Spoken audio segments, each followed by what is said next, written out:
dyeing my hair. When I saw my brother's hair way back before he died, that was what I don't know, 18 years, 18, 19 years Yes, ago. sir. It turned white like yours. Mine hadn't turned that way. And I Yes, says, sir. dang, Don. I said, why don't you? I don't want to dye it. I said, man, come on. Come on. Yeah. Then I noticed a couple other brothers in the community that said, so I started dyeing my hair. I dyed my Well, hair and my eyebrows and the whole mix of it. well, the only Yeah, and I'm reason 83 years old, and I intend to be. My only great reason, grandma on my father's side, yeah, she lived to be 105 years of age. Now she was in slavery. She come out of slavery at age 17, yes, sir. and I met her before. I met her what in the late 40s when we went back to visit one time in Texas. And she had a corncob pipe and went out in the backyard with a little thing or whatever and fed chickens, etc. And she was about 102 or 3 then. She died at 105. Yeah. Well, And let me so, tell you this, mhm. Mr. Seale. The only reason I came on here because I thought I was going to see a fellow gray hair friend of mine. uh, uh, But I want to say on my own little part of this uh, that I, along with so many others, welcome you to my hometown, albeit I lived most of my life outside of it, but welcome you to Omaha. Uh, how many times have you been here? well, my first time I went there, I was in United States Air Force Station, Ellsworth Air Force Base in Rapid City, South Dakota, 600 miles Yeah. from Omaha, Nebraska. So for a weekend one time, this staff sergeant brother got us in the 4 or 5 of us in his car, and he drove us there for the weekend. And that was the nightclubs and stuff. Yeah. Rapid City, South Dakota was kind of isolated for us black Oh, brothers. We yeah. needed a black community. We didn't have no black community in Rapid City, South Yeah. Dakota. They Yeah. had a Yeah. handful of Native Americans that had hung out Yeah. at a juke joint. Yeah. I mean, so we went there. That's the first time I went Yes, to sir. Omaha, Well, Nebraska. we surely welcome you. I want to say on a personal basis that we shared a somewhat of a friendship. I don't know how close you were, uh, and I was not super close, but I surely interacted and knew Mr. Baldwin. James Baldwin. And I know that you do and knew him, and he did some things with you, but I surely knew that iconic, crazy Yeah, personality. he's a great guy. He was a great mind and great man. I was living in Atlanta Uh huh. when I first met him. I was uh, in the government as the commissioner of planning for Andrew Young. That was right after Maynard. Uh huh. And that was when they had the murdering and missing. Remember that?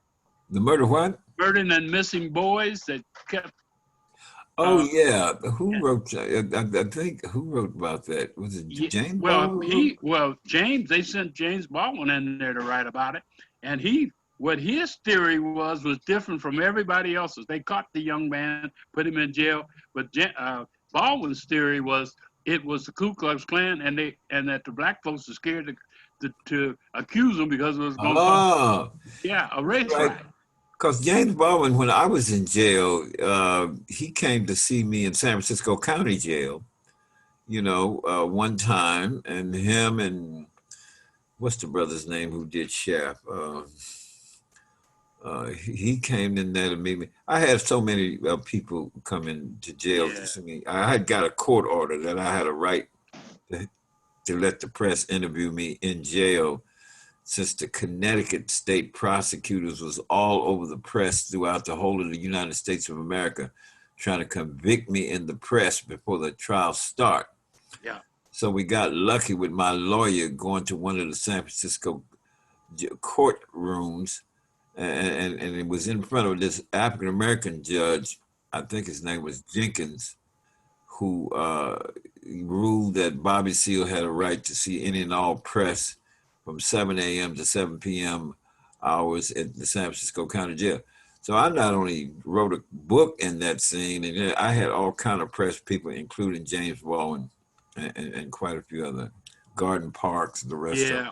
Oh, Gordon Parks. Let me just say this as a compliment, and Leo, I'm just having fun with my friend here. So you stop us when we need to act like we got some sense. But I also want to say that we share another thing, which is we share a blessing. Uh, our ages are not that far apart, about 2 or 3 years, and that I commend you on your blessing. Your articulation, your memory is working. Mine is too, and we're blessed. And you know, we have a responsibility because we essentially, you uh, and I, but in different fronts. We're in the war, but the war needs survivors to tell the story. That's right. That's and so everybody doesn't die, Right. and there's no guilt for having lived through it. But we have a responsibility to tell it for all the other folks to hear it, the truth about it, whatever it was. Right. Right. And so we're blessed for that reason. It is not by chance. So you can disguise your hair if you want to. It's coming out, brother. I know that's good. I mean, I let people know that it's not something that I don't that I say that I'm a different age. I like to look appealing, so that's where I'm coming I from. can dig I'm it. 83, and they can say what they want to say. You know, I remember the times when I was running for mayor of Oakland. I got my brother. He was always a dresser. He dressed me, etc. Boom, boom, boom, boom. And so some Yeah. of the other socialist candidates, they was running around looking all raggedy, trying to run for mayor of Oakland. I knew better than that. All them sisters and brothers in the churches, they were registered to vote. You know what I mean? And Yeah. you got to go to your black community where they gonna say, "Now that brother there, You know who you're nice." making me think of, don't you? Remember What? Ron Dellums? Oh yeah, Oh, he Dellums was had. clean. He was my first politician I ever even met, and I met him before I created the Black Panther Party. Yeah. Oh, yeah. Hey, Leo, are you Before familiar he with Ron became Dellums? Berkeley city councilman. Yeah, he. And yeah, I mean, we was at a meeting of black students or something over there in what's your name? And this is before the party actually started. Yeah. A You year before. started in '66, right? We started October 1966. So Yeah. October. Leo, Yes. Yeah, are I you mean, it was familiar a with thing. But I met Ron, Ron and Dellums? yeah, there at that about 40 black students at somebody's nice swanky home with a large room. Yeah, yeah, African American Okay. in Berkeley. Oh. And we was all meeting that for the first. I was meeting for the first time, and so I says, and then Huey followed me because he didn't. I was a person who got up and go and do it. And he said, "Where you going?" I said, "I'm going to this meeting. There's black students over here in Berkeley somewhere." And anyway, I was rapping, and we said, "Well, me and Huey is talking about patrolling the police so we can capture the imagination of the people." And from there, I says, "I'm going to organize a political electoral machine because our black folks are not registered to vote here in the San Francisco Bay area." Yes, sir. And boom, boom, that was my point, etc. Yeah. After the meeting, Ron came running out and walked through. What you guys talking about patrolling the police? I said, well, Huey is in law school and he looked up the law. And he's also found some rulings that says we have a right to stand and observe police officers carrying their duty, blah, blah, blah, blah. He said, well, you know, I was in the Marines. He says, maybe I should, he said, but I said, you was in the Marines. He said, maybe I should join you guys. I said, well, wait a minute, man. I said, didn't you say something about running from Berkeley City Council? I said, yeah. I said, you need to run for Berkeley City Council. He said, what you mean? I said, we don't have enough African-American brothers politicians. I said, no. And then he did run, of course, and he won. And so my point, he was the first one. He always stood with us, worked with us, was out front, you know, et cetera. Yeah. Leo, anyway. Are you familiar with the history of Mr. Ron Am I familiar with what? We're talking about? No, I was asking Leo. Oh, I'm sorry. He was familiar with Ron Dellums. He was city councilman. He went on to be a congressman. Yeah. But he was cleaner than a tack. Oh, but he was Right on, great. right I on. mean, the brother, you know. He was clean, but he was on his job. He was in Congress for many, many years, Yeah. and Yeah. was a great brother. I want to ask before Leo turns us formally into the program whether or not you have background on the gentleman that I'm going to comment on, Mr. Ed Poindexter. Do you I know don't him? have it, but go ahead. Okay. I don't have any extensive background. Okay. It's So like I got some 19 political prisoners still left. I got to yeah, help well, some up out of jail. well, if he's not in that number, add it to 20, but he may be in it. And Yeah, I'm I'm going sure. to kind of run down. I won't take the time now. You can Okay. hear it when I do it. But Sure. he absolutely is one of the 19. And his story is because of COINTEL Pro. Counterintelligence program with Yes, FBI. sir. Getting Right. him in there. So Yeah. Yeah. you'll hear the whole story, but he is living and he is he is ill, and we're trying to get him out after all these. Right. Right. So I'll run that down. But Brother Preston and Brother Bobby, yes, Sister Precious, she's been maintaining all of our technical side. Precious, can you share some images, like get that website up, get the Facebook page up, just kind of share them on the screen. Let's see if that works well, because that's going to be the thing we're going to show later on in the presentation. Will do. And then I was also messaging with Leo. Will you gentlemen please private message me when I need to take you off mute? So as everyone is talking, it's going to give them the main screen. And so I'm going to have to keep everybody muted so that the right individual's on the main screen. So when you're ready to be unmuted, please just private message me and I'll unmute you. And Yeah. Bobby, I want to mention while they're setting that up, because I don't think I'm not going to try to do this on the programmatic piece, but Leo may have mentioned, but through a circumstances, I am in November running for the United States Senate. Oh, you are great. Good. Sir. Right on time. But from Nebraska, but I hope you win it because we need every political revolutionary progressive seat there is, man. Wanted you to know that. Thank you. Thank you, brother. Right on time. Yeah, thank you. Thank you. Okay, I'm gonna let Joanna in and then I'm gonna share screen here. All right. Okay, so Joanna will be joining us and I'll unmute her when she gets in. All right, this is Joanna LaFleur. She's our Vice President, the Malcolm X Memorial Foundation. And she's unmuted. Okay, I'm gonna share screen just so you can see everything that I have up. Okay. My lighting sucks. Hi, Joanna. Terrible, Joe. How y'all doing? I'm good. Okay, you can see I have the Facebook up right now for Ed, correct? Nice, yes. Yeah. Okay, and then I have the Malcolm X website here. Yep. And we'll talk about the donate button when we get to that part. Right, I brought the Facebook also just in case. Here is Mr. Seale's site on the book and t-shirt page. Excellent. Oh, sorry. Be So right back. closing out your presentation, These are my that's notes. what we're going to show. And then here is the cottage. Yes. Joanna, that's your first time seeing that, ain't it? Looks nice. Oh, that's wonderful. I haven't seen that before. Is that your headquarters of the Malcolm X Foundation? That's an addition. That's an addition that we're fundraising for. Oh, I see. Okay. Yeah. Is there a Preston Love room in there? Well, yeah, if I want to buy it. Speaking of Preston Love, Mr. Love, will you put your website in the chat so I can have that up as well? In case Yes, I will. Sure. Thank you. Hey, Preston. Hi. Fancy meeting you here. Excuse me, I'm gonna get my lighting together and mute myself. I know I had to have my baby bring me a lamp. I was like, this lighting is horrible. Cool. All right, it's all looking good. You're doing a good job.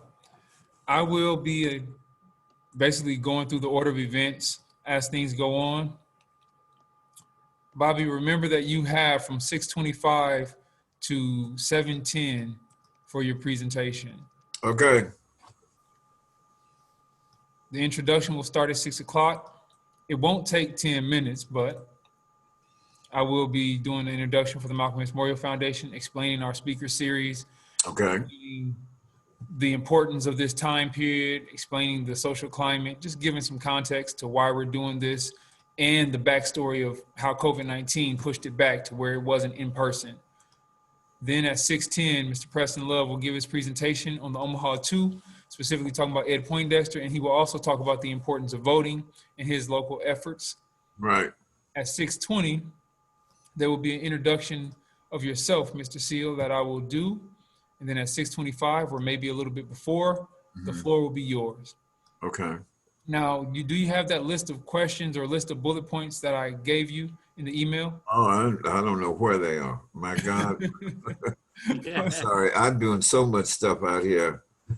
And I forgot all about that because I was working with these other organizations I had to deal with. Just remember to go through your reason for starting the party, how it started. I know you're going to do that naturally, but more importantly, we want to talk about organizing. So many people don't know how many things you really organized, and you organized a lot of things. Yeah. So we want to talk about that, and then we want to talk about the importance of being politically involved, which I know you're going to do. But Sure. Okay. Don't forget about your organizing efforts, and we'll also probably prompt you through the chat so that you can watch it on your screen if for some reason you're not getting to that point and we need to push it along so that you can talk about organizing. After that, at 7:15, we'll open it up for Q&A after we do at 7:10, we'll do our call to action. Tell people to go buy your books. We'll tell people to go to the Malcolm X website and donate to contribute to our cottage. At that point, Precious, is when you'll put the cottage up. Then you'll also put up Mr. Seale's website. And then we'll talk about Ed and that people can write the pardons board to ask for a compassionate release. We'll echo what Preston Love talked about. Then 7:15, we'll open it up for questions. For about 15 minutes, we'll take Q&A. So if you can be brief with your answers to the audience, Mr. Seale, that would be great. Just concise and to the point of whatever it is they're talking about or whatever it is they want to know. Okay. And that would conclude our program at 7:30. So we're not going to keep people on Zoom for more than an hour and a half. We might go a little over, but the goal is to try to keep it to an hour and a half. Okay.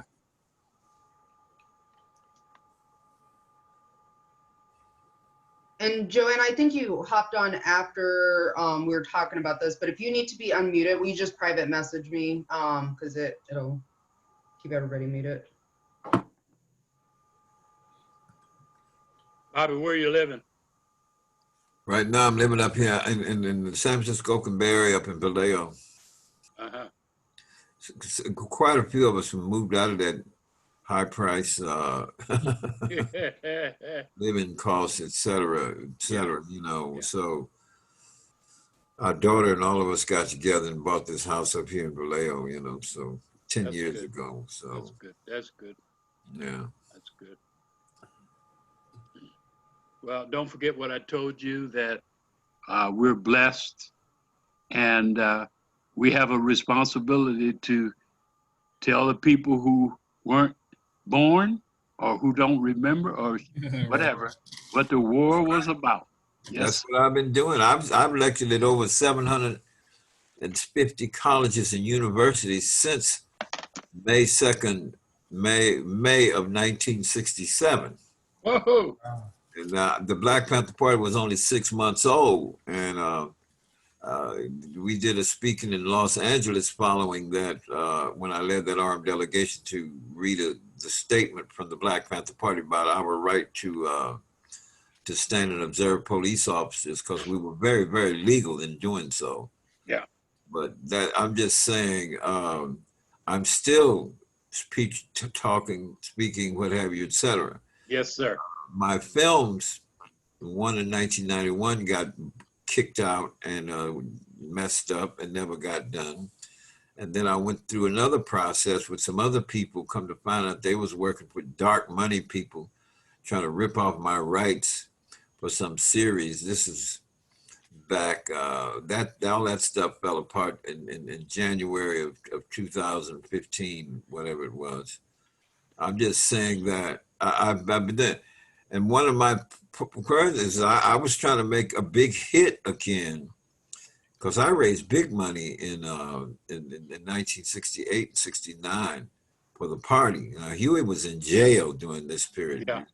When I organized the party across the country, Huey had nothing to do with that. He was sitting off in jail, and we got him down to a third degree voluntary, not guilty of first degree, not guilty of second. I remember all of that.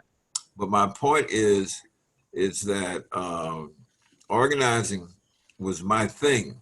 I don't like to sit around and intellectualize and over you know, the basics.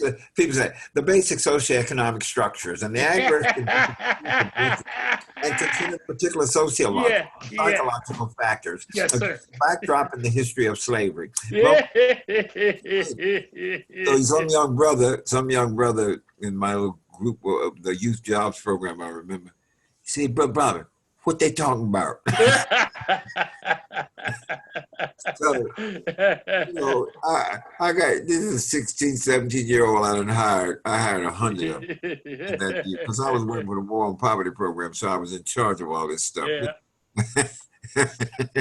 But Bobby, I wanted to tell you that I was in, our ages are not different, but while you were on the front line, I was somewhat like, I was back in the general's office. I wasn't out there on the front line. well, but that's the whole point. Yes. People don't understand something. My whole idea for just starting the party and to patrol the police, and we only did that about 7 or 8 times in a 6-month period, but was to capture the imagination of the people. Yes, sir. So, and I told Hugh, because I'm going to organize a political, electoral machine Yes, sir. where we can take over some of these political seats, the city council seats, Yes, so sir. we can take over some of the county supervisorial seats. I Yes. says, and if we can take over the sheriff's seat, because that's, you get elected to that. Yes, sir. So don't talk to me about power this and black power that, boom, boom, boom, unless you're talking about getting a hold of some of them political power seats that manage and all the millions of dollars. You started in what month in 66? I started the Black Panther Party in '66, but I started organizing I quit my Gemini missile program job after almost 4 years. And I went to work in the war on poverty programs in the beginning of 1964 in North Richmond, and then I moved over to Berkeley a year later after, and then, you know, and that's why I was back in Berkeley and Oakland. But see, I lived in Oakland right near Berkeley and all that kind of stuff, and at Merritt College. So I started organizing different programs, you know, all kinds of stuff, you know. Yeah, and see, the context of time, and I'm not telling you nothing, but I'm just kind of talking to myself. We discussing this with these young folks, you know. But the context of time was in 1964, when he was doing that. They passed the 1964 Civil Rights Act. Yeah. And then when he began to have objectives about voting, he voted in 1965, the 1965 Voting Rights Act, right after John Lewis got his head beat down his helmet and all of that. And so it was time. And it was time for us to get on with it like we did.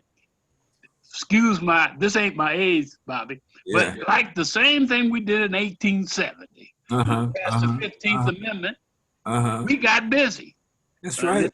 Then Jim Crow come on along. And now, and then after the 1965 and all the work that the Panthers and so many others done, we had an explosion of black elected officials. And then here comes Jim Crow one more time. It happened. I mean, that was the name of the game. Now, we were in California, we had the right to vote. And then the Civil Rights Act made everybody have the right to vote throughout the South and other places that had been repressing the vote.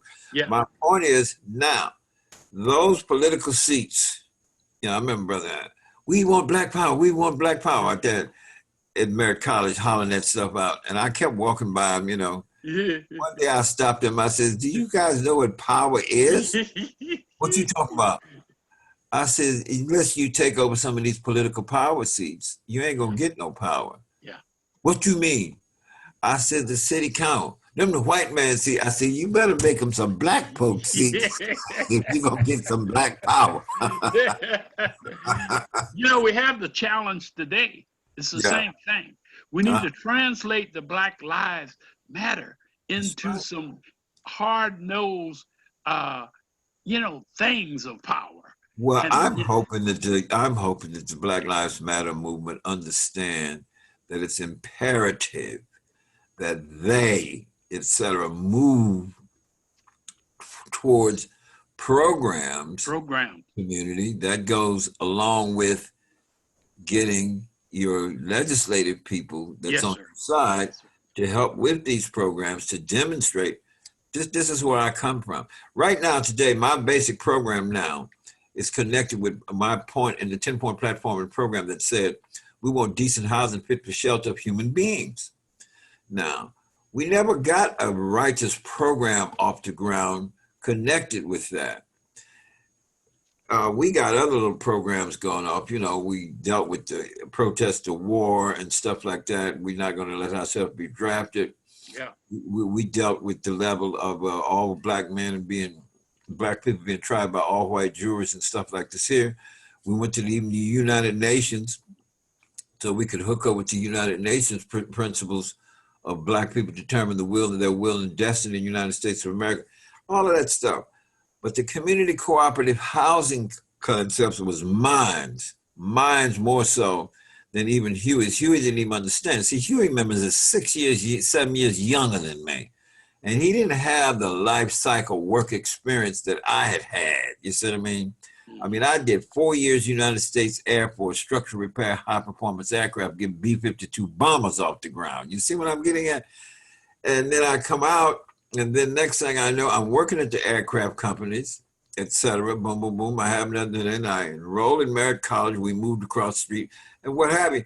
But when I met him, and for the first time, and he helped me out in an argument in the anthropology class.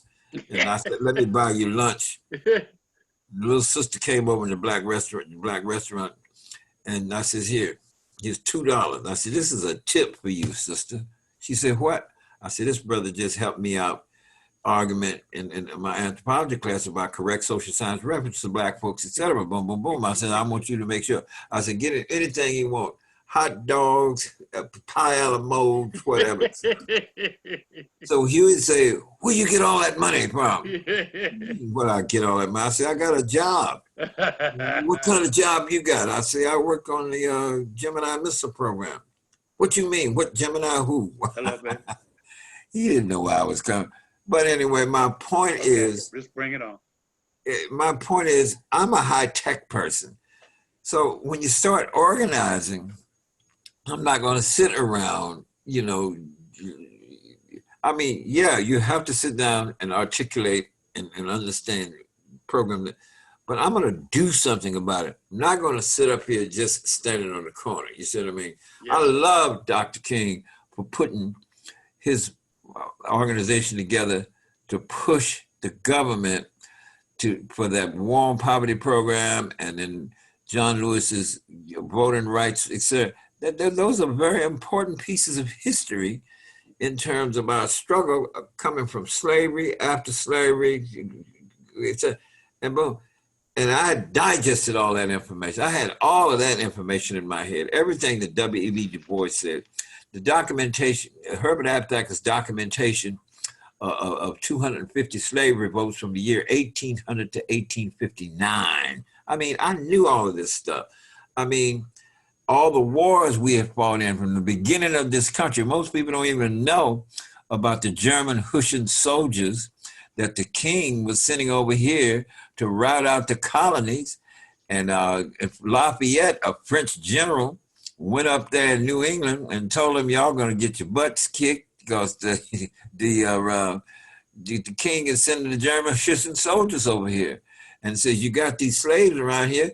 You need to get these slaves some kind of freedom and get them to help you fight." And sure in the hell, they did do that.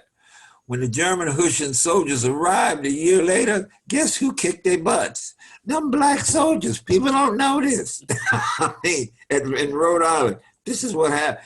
See, this is the kind of stuff that was in my head. Yes, sir. You see, when I was beginning to evolve into grassroots community organizing, from my high-tech world to grassroots community organizing, that's... We got about 5 minutes, fellas. We got about 5 minutes. Okay. Started. So get your breathing. I don't want to do the show no more. I just want to talk to Bobby. Get your water. See? Get your water. Get all that ready. Okay. You got 5 minutes to get ready. All right. Shall we mute up? Precious gonna take care of that. She'll mute everybody, and then she'll ask to unmute everybody as they come on. Mm-hmm.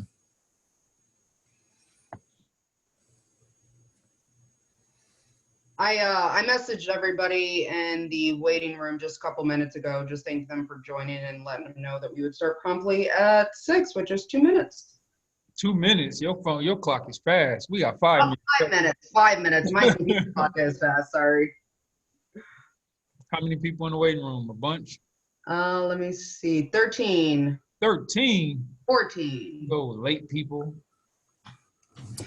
They must be on California time. 15. Yeah, they're coming in now.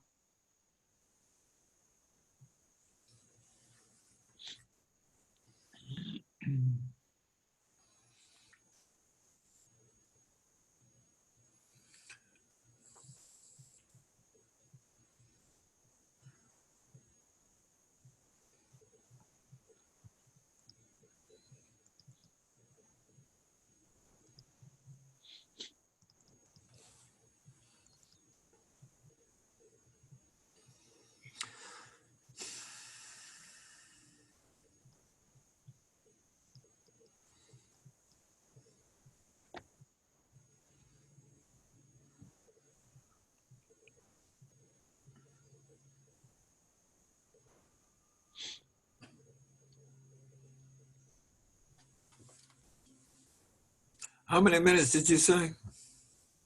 We got 3 minutes, just about 3 minutes now. Okay.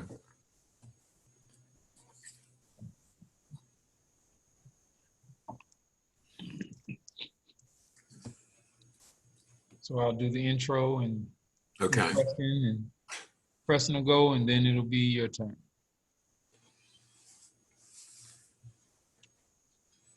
Where did my agenda go? There it is.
Okay. Mr. Seale, if it's okay, I'm going to go ahead and mute you for now. Do you know how to private message me in the chat? Mute me? For, Yep. I don't understand what you mean, private message in the chat. I'll put you on mute, and then when Leo announces that it's time for you to speak after Mr. Love, I'll get you unmuted so you can speak. Oh, okay. All right Okay. then. Yeah, you might have to click a button to unmute. Well, I don't know. I can unmute him, Leo. If you want to just give me a cue that it's time for him to speak, I'll unmute him at that time. Oh, wait a minute. I done lost your picture. I done clicked something. Don't even know what the heck I'm doing. My daughter, Jane, my daughter. Can you hear me? Yeah, we can hear you. I don't have your picture. No, I don't know what the heck to do here. Oh, it's 0 hour. I hope you delete us all. We still here. Well, I'm not trying to delete you. I hear you, but now I can't get my. Just excuse me a moment. Jane?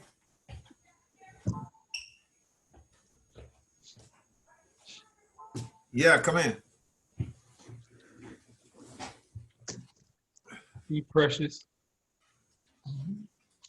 You did that. You did that.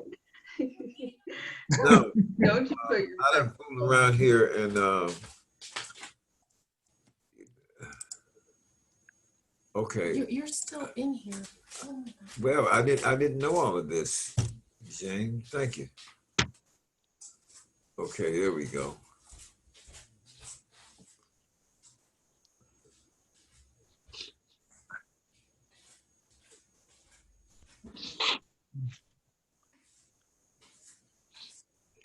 All right, Mr. C, I'm gonna put you on mute now, so you won't be able to talk until Leo introduces you. Okay, sure. All right, go ahead and bring them in, Precious. All right.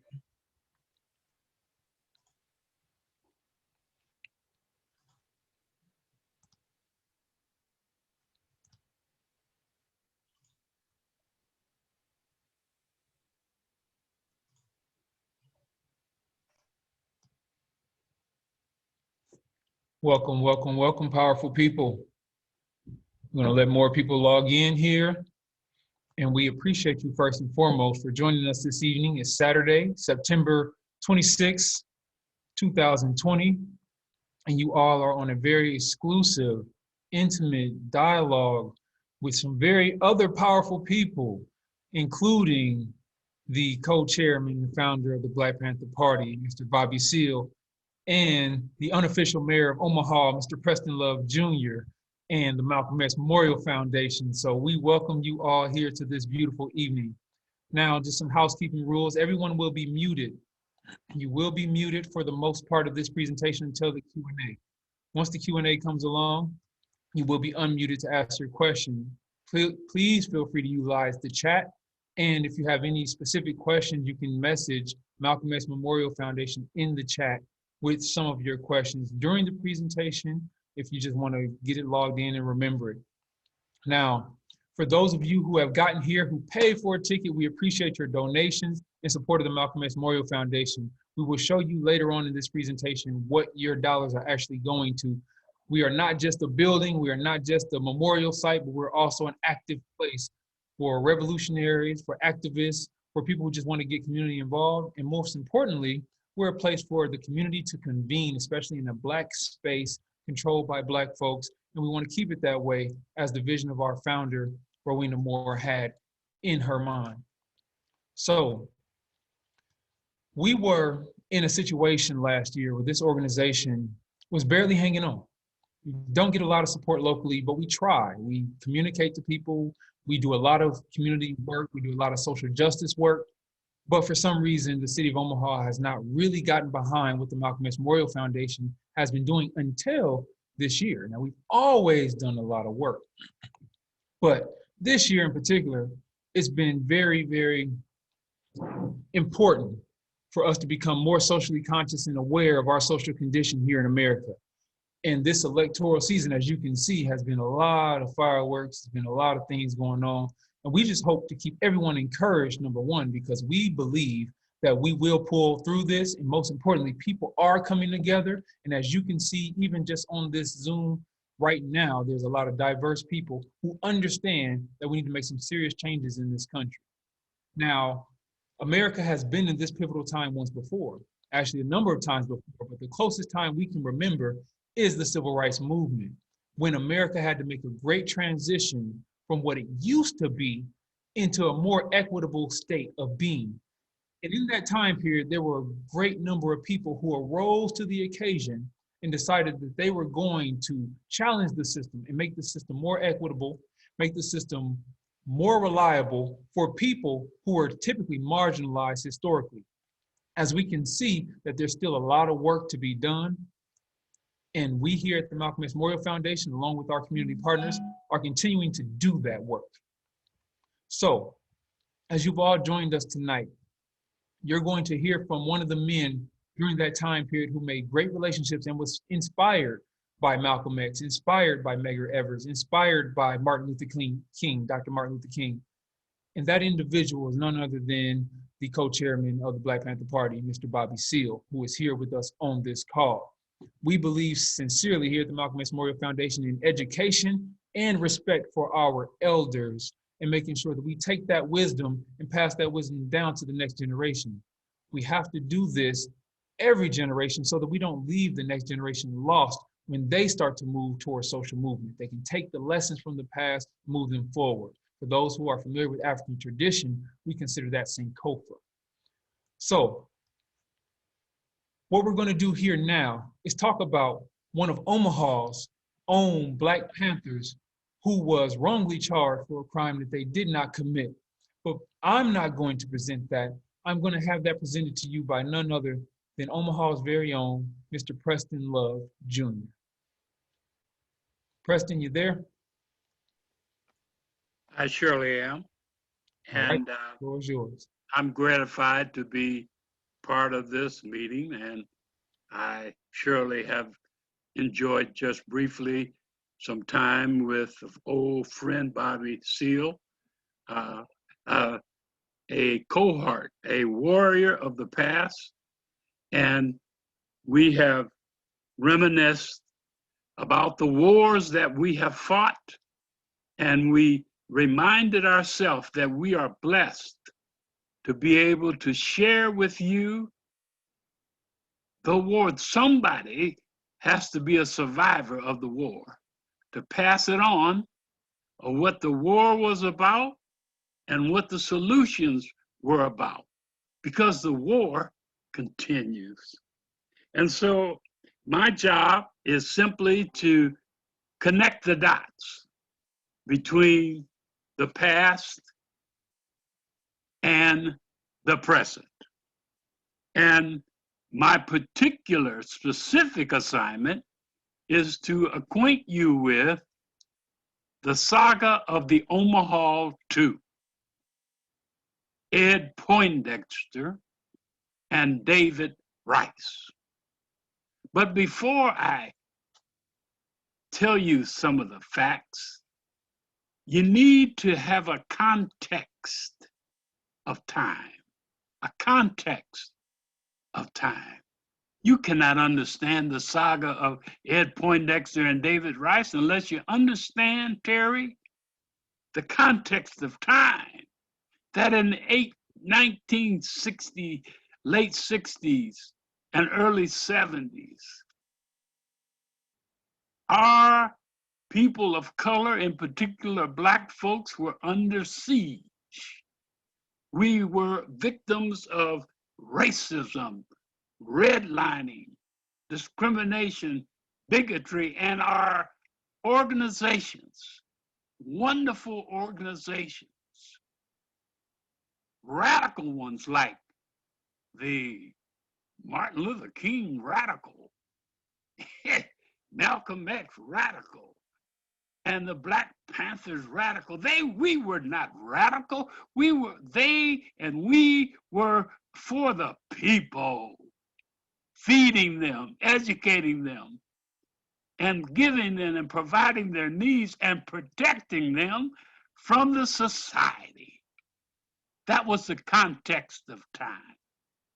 But while that was going on, our wonderful government, led by the FBI, counterintelligence programs were out to eliminate every one of the groups I just mentioned.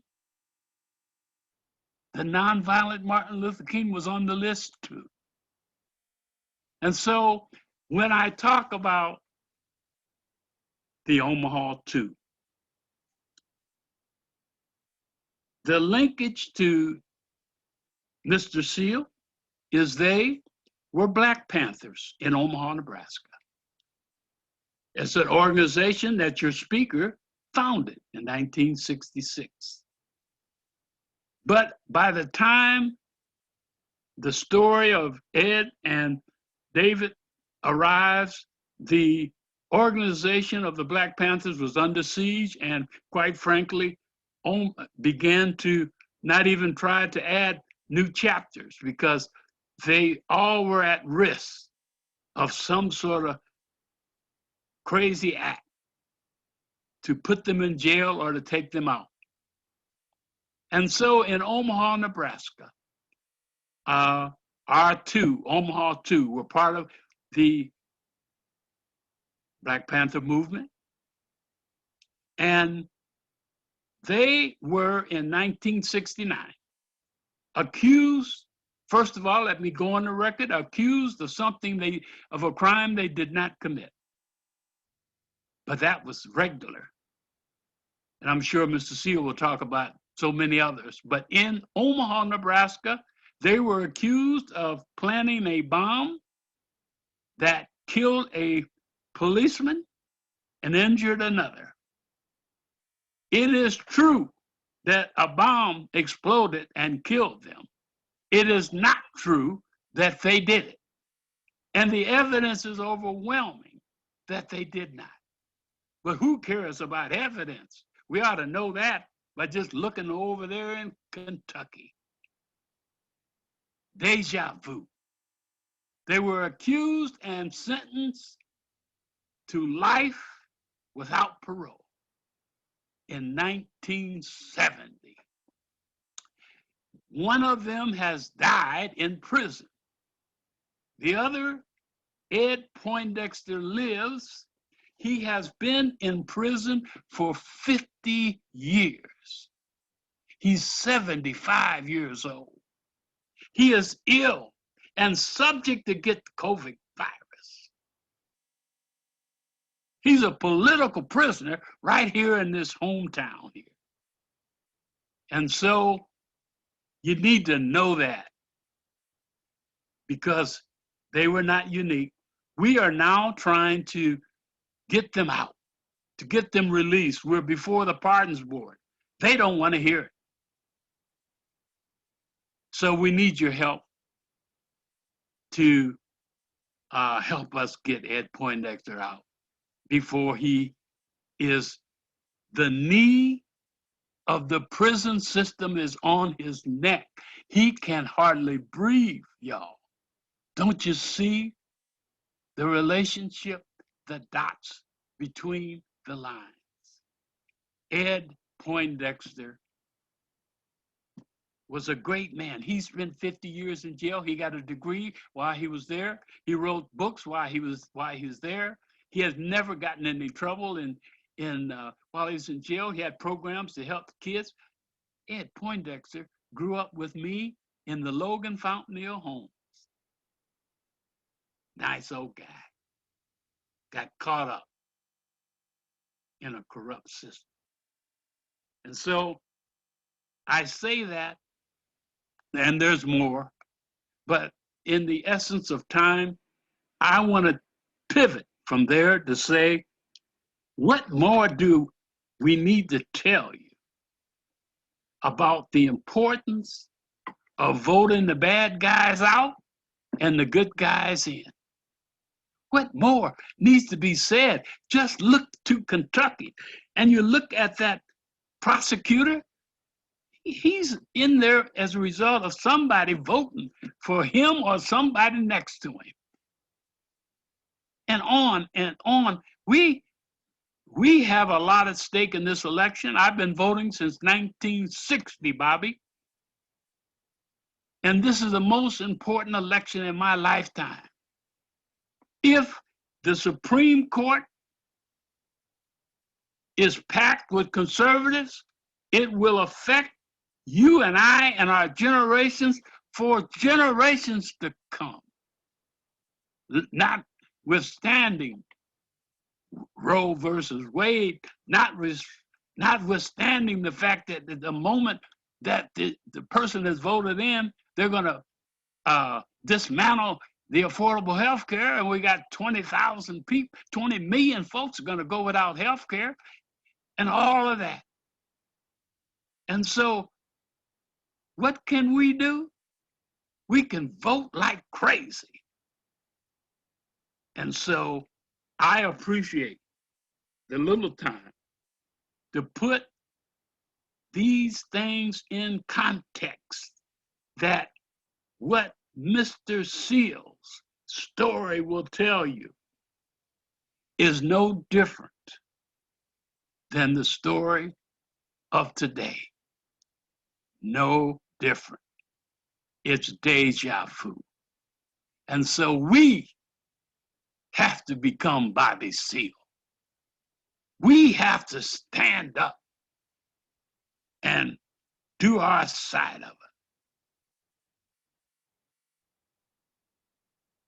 We got to vote right here in River City. And we got to vote by mail, and we got to vote early.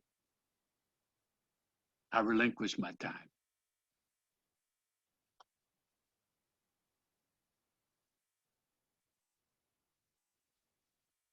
Thank you very much, Mr. Preston.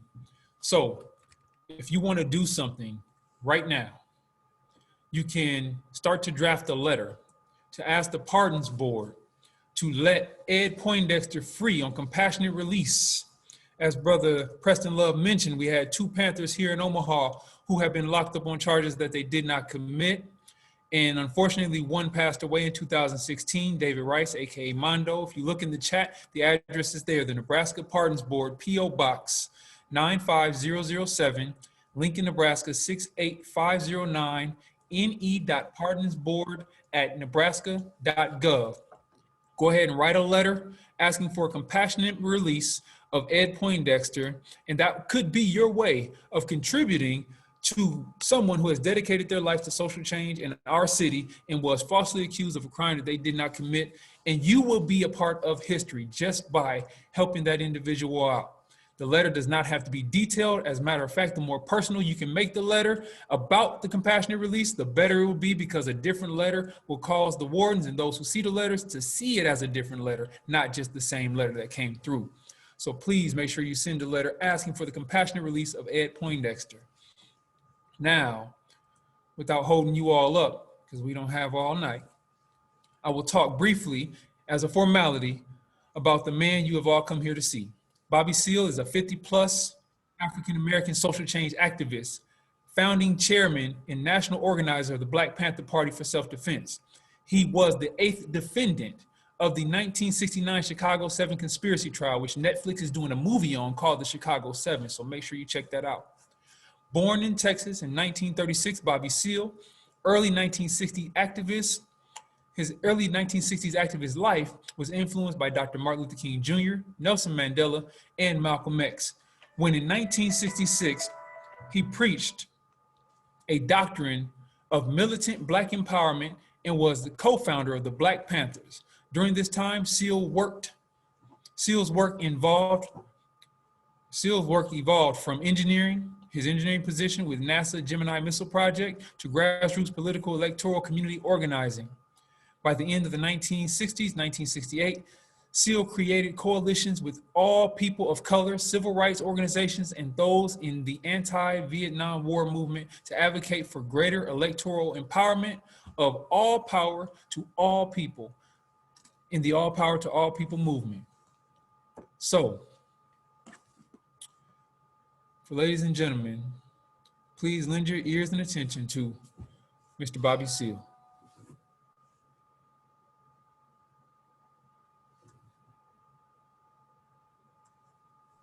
Give me just a second. We're having a technical unmute. Yep, we're gonna unmute him.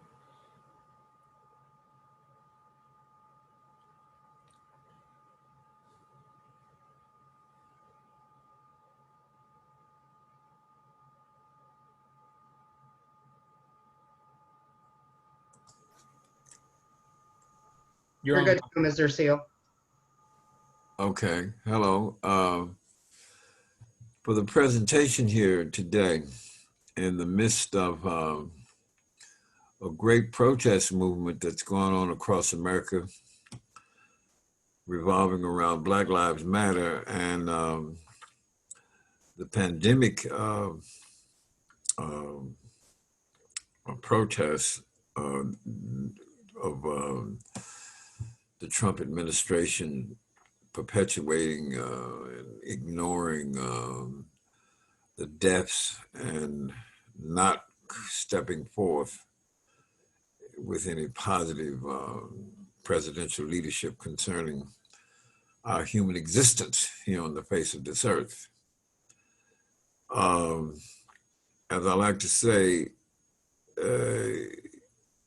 how we got started in protest movement, how I did, what have you. I was out of the Air Force in 1959. In fact, February 1959, after 4 years in the United States Air Force, structural repairman and high performance aircraft with a top skill level at the time, getting B-52 bombers off the ground. No politics. I had no politics. I was just a young man who at 1955, 18 and a half years of age, I went into the United States Air Force. Out of the Air Force, I went to Los Angeles. That is, my people still lived in Oakland, my family, but I had relatives, gobs of relatives in Los Angeles, California. And I worked down there in a couple of different jobs. One I had to quit because some racist was getting ready to cause me to hit him. But I just went up to the foreman. I said, look, man, let me leave this job. I'm tired of going to jail for jumping on these racists who insult me or threaten me. You know, I went to the stockade twice in the Air Force behind some racist crap. They're going to put me in the stockade, yet this dude is doing. I'm just saying, things happen. But I was a top structural repairman, high performance aircraft. I had the top skill level you could get in the United States Air Force at that time. So I'm a tech person. And not only a tech person in aircraft, I was raised a carpenter and a builder. My father is a master carpenter and builder. My grandpa, Art Seale and Ed Seale, his brother, they were carpenters and their children were carpenters. And my father was a carpenter. And on my father's side, I think there was 6 of them, 5 boys and 1 girl. My Aunt Annie Mae Seale at first, and then later she was married. And my Aunt Ann, she was a carpenter. This is, you have to imagine 1900s, before even the Depression, and then all through the Depression. In fact, on my side, those guys had jobs, and it was a Depression time. My grandpa and his brother, who had his several children, and all their kids were grown, and they were all carpenters, and there was some building going on. But we were connected, believe it or not, with the Seale family. The Seale family, the white Seale family, were the bankers. The white Seale family also, before slavery was over, owned the Seale plantation in eastern Texas, near the Louisiana border.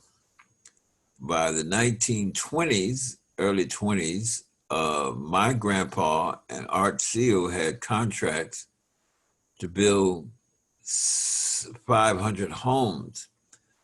And that came through the Seale family, who was also not only the slave, they were the bankers who supplied the money and the loans to get the buildings built for the company that's doing some shale mining or something. So in Eastern Texas, Weirgate, Texas.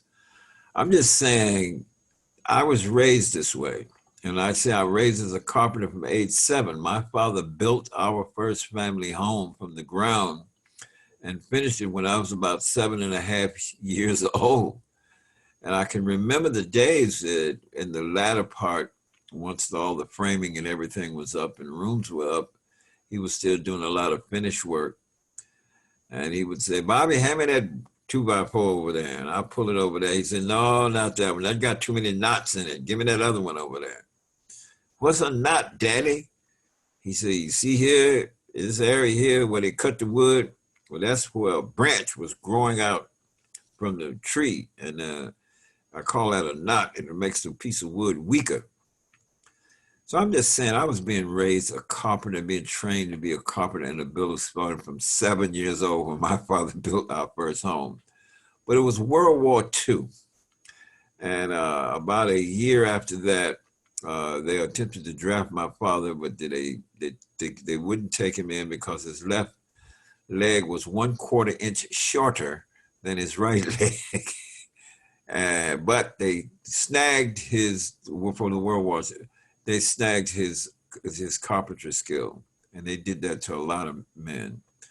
And then they wanted him to work in Randolph Airfield, just outside of San Antonio. So we moved from from Port Arthur, Texas, where my father built a home, to San Antonio, Texas.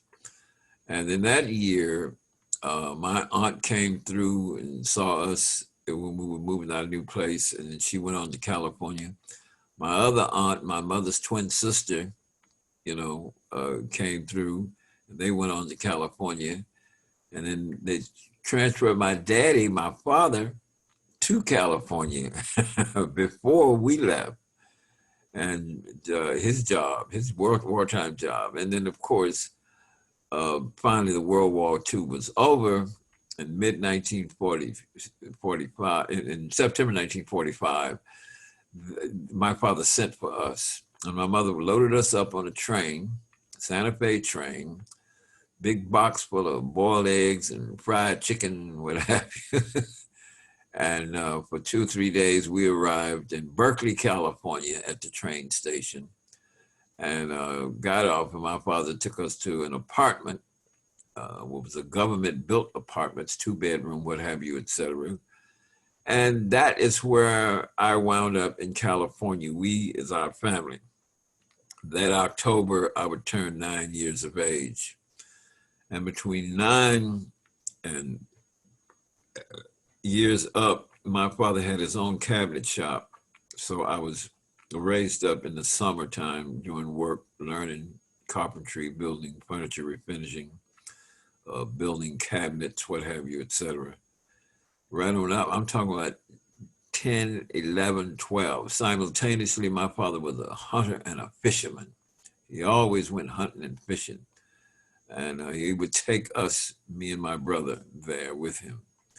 And by the time I'm 12 years old, my father buys me a 30-30 Winchester high-powered rifle and said, Bobby, you're now 12. You can get a deer tag by, you can legally hunt deer, etc., and have your own weapon. So there I was, like the big boys. These men had 30-06 high-powered rifles, 300 Savage my father had, this kind of stuff. And I was a hunter, a fisherman, a carpenter, a builder. I was a whole lot of things, which I say I'm lucky I got them, and I'm lucky that all the other brothers and sisters who came up got theirs. That's where I come from.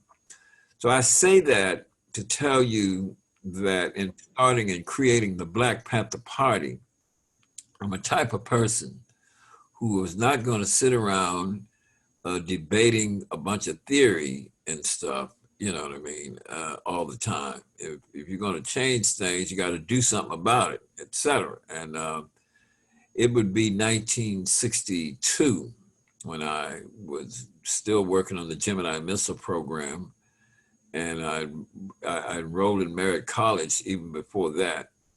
And then 1962 at Merritt College, at some street corner rallies was happening across the street. I lived across the street a block away from Merritt College. And these guys was talking about the Afro-American Association. I never heard such phrases. Have come here today to tell it like it is. And I saw this guy, William Brumfield, what I remember when I was 16. Here I was, a 24-year-old man. And I says, William, you part of this? He says, yeah, Bobby. I said, what is this Afro stuff? Some kind of communist stuff or something? And the reason I said that, because I remember hearing his brother when we were 16 saying, oh, he's a socialist. And the FBI probably going to arrest him one day, or something. And so William says, no, Bobby, this is not that. And he says, who are the Sioux? I said, their name is not the Sioux, their name is the Lakota. What do you mean? I says, what do you mean, Sioux?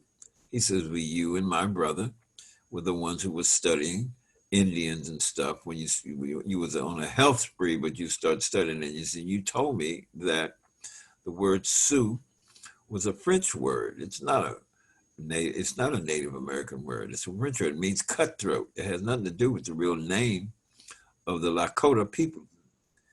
It's North Dakota and South Dakota. The French, that was part of the Louisiana Purchase, you know what I mean, that time. But is a mixture and cross-related to the very name of the people, which is the Lakota people. If you ever watch Dances with Wolves and you see the script and the line of the Native American speaking, they say Lakota, Lakota, Lakota. They're talking about themselves. But these are the same people they call the Sioux, you know what I mean? That kind of stuff. So I say this because I was grabbing something about the history of Native Americans that I didn't know. You see what I mean? This is another thing that fed into how and why I created the Black Panther Party. Now, a lot of things had happened. I mean, Medgar Evers had been killed in '63. Other Black folks had been brutalized. The Nation of Islam down in Los Angeles, Chief Parker down there went down inside their mosque and beat them. They went in there with 100 police and beat up the Nation of Islam people, et cetera, boom, boom, boom, and so on. I mean, a lot of things happened. And, but at a point, it got to a point, I went to hear Dr. King speak. And this was in '63, before I would resign from my Gemini Missile Program job. And Dr. King in the Oakland Auditorium, 6,500 people in there, almost 7,000 people, standing room only. And he was speaking about how we have to get jobs and make this government understand we're not going to stand for this discrimination anymore, et cetera, and so on, so and so, et cetera. And he got to a point, and he says, right here in the San Francisco, Oakland Bay Area, Langendorf Bread Company and Kilpatrick's Bread Company will not hire any people of color. You know how Dr. King, he's an orator, and he speaks that way, and I love the way he said it. He says, and all across America, Wonder Bread Company will not hire any people of color. I say we're going to have to boycott them. And we want to boycott them so consistently and so profoundly, we want to make Wonder Bread wonder where the money went. And that crowd and that audience, all 6,000, 7,000 people hit the floor, and I'm one with them, just inspired. The way this brother put that, we're going to boycott them so consistently and so profoundly, we want to make Wonder Bread wonder where the money went. That really inspired me. I mean, that was the point. And I guess, what have you, other things happened, et cetera. And I wanted to work in the grassroots community. So I literally quit my job. For almost 4 years, I worked the Gemini Missile Program during the electromagnetic field. I worked in the engineering department.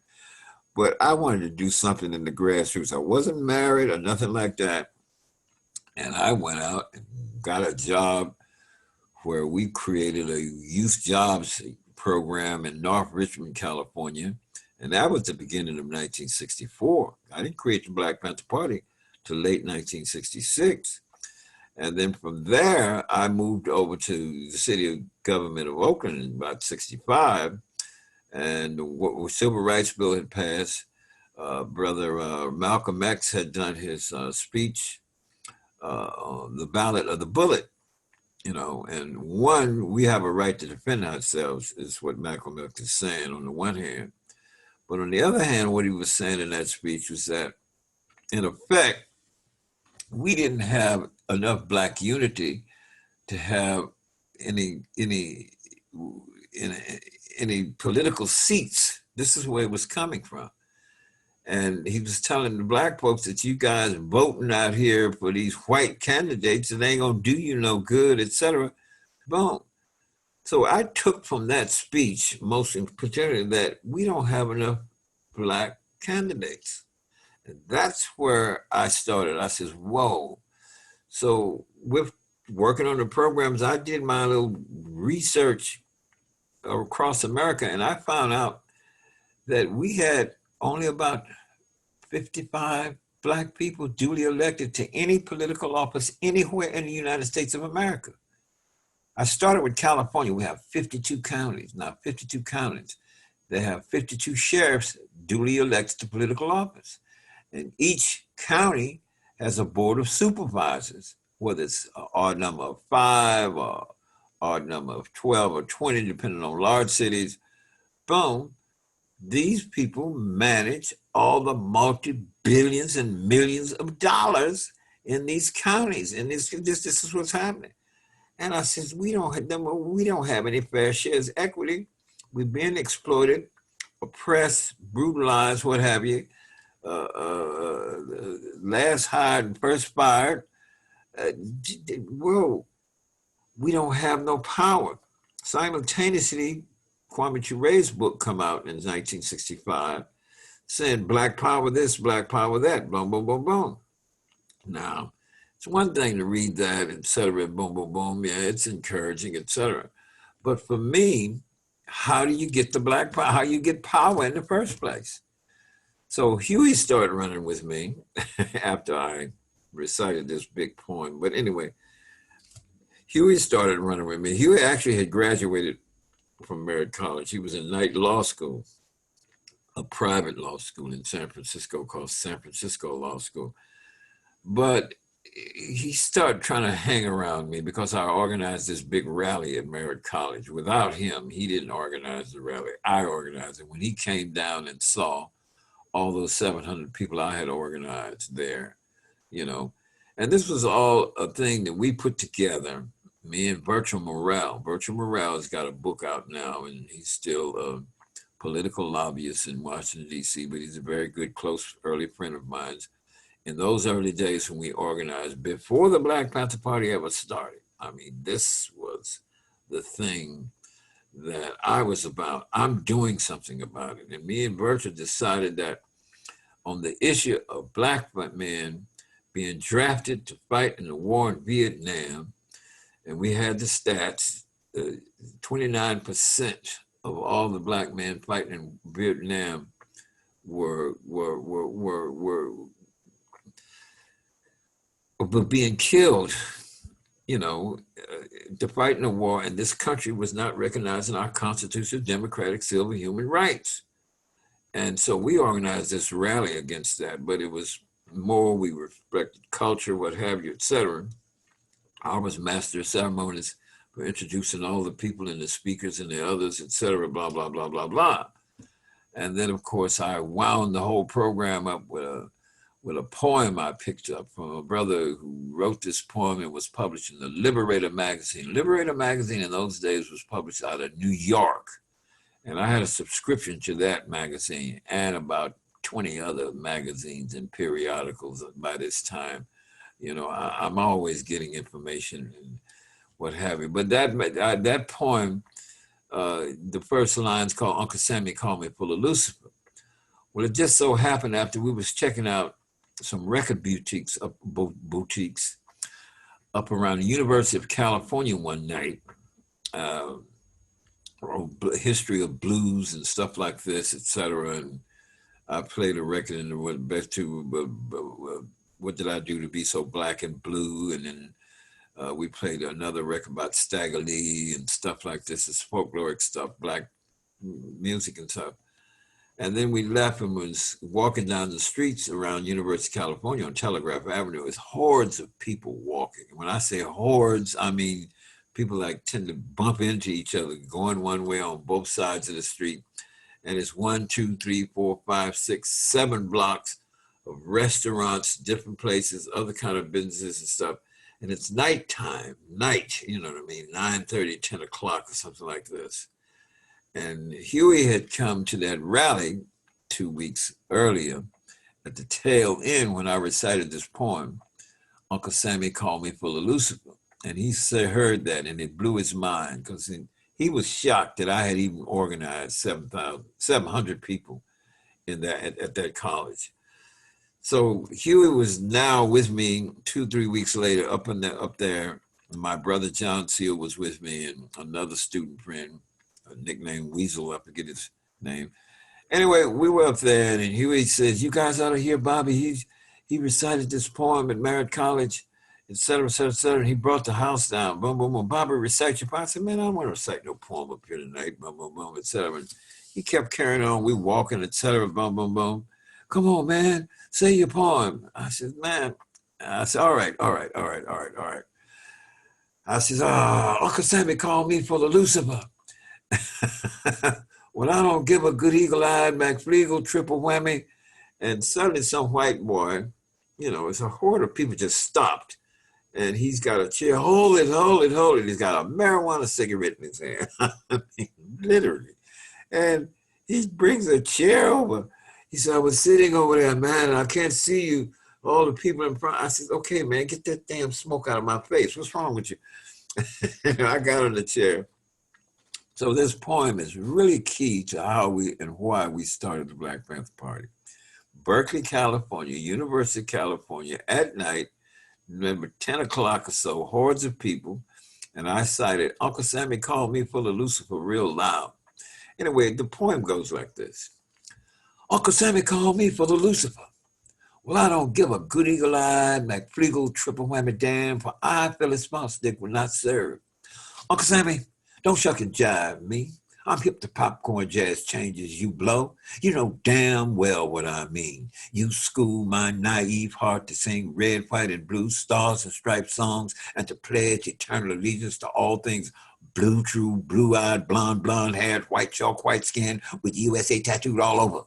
When my soul trusted Uncle Sammy, loved Uncle Sammy. I died in dreams as a kid playing war for you, Uncle Sammy. You jam your emasculate manhood symbol, puff with gonorrhea of corrupt, unreality myths into my ungreased nigger ghetto black ass of my Jewish, Catholic, Hindu, Islamic Sioux. What? Sure, free public health penicillin cured me.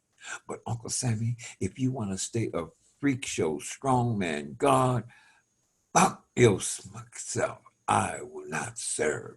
And that crowd went, wow, more. Now you have to understand, the hotbed of protest at that time was at the University of California.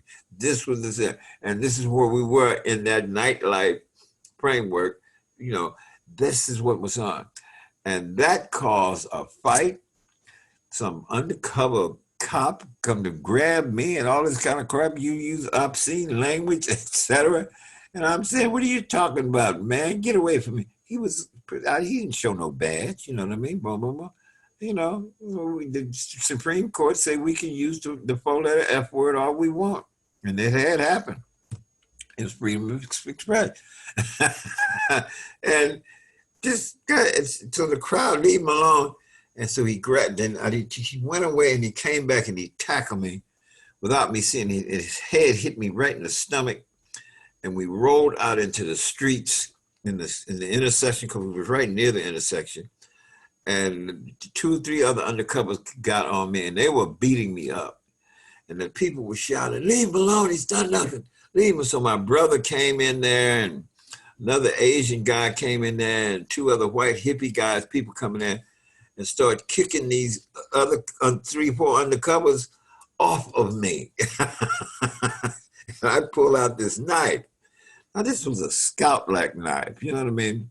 If you go to see my toolboxes, I have a carpentry toolbox, I have a structural repair for high performance aircraft toolbox, and I have an instruments tool framework.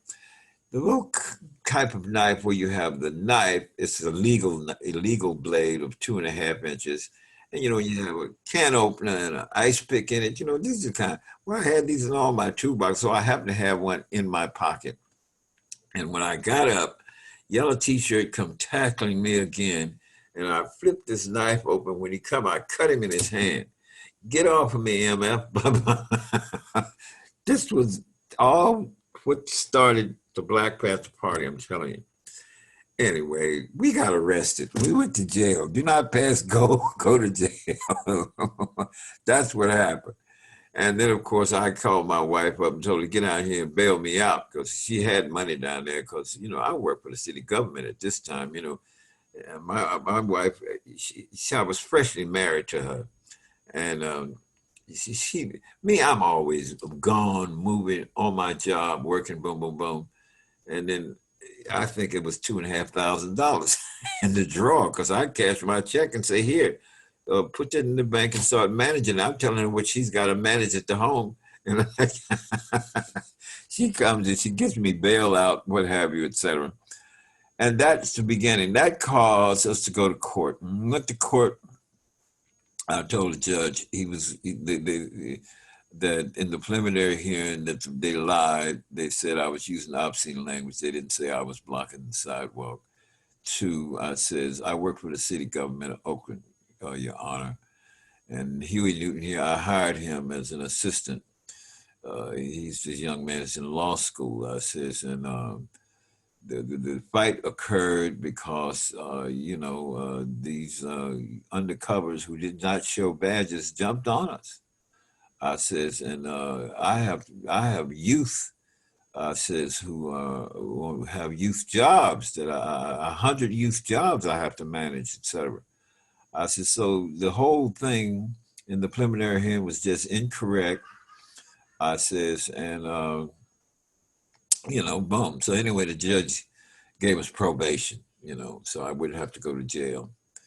And when I got downstairs in the courthouse, I says, Huey, meet me at the office tonight. This is the War on Poverty office where I work at because I had keys and everything to that place.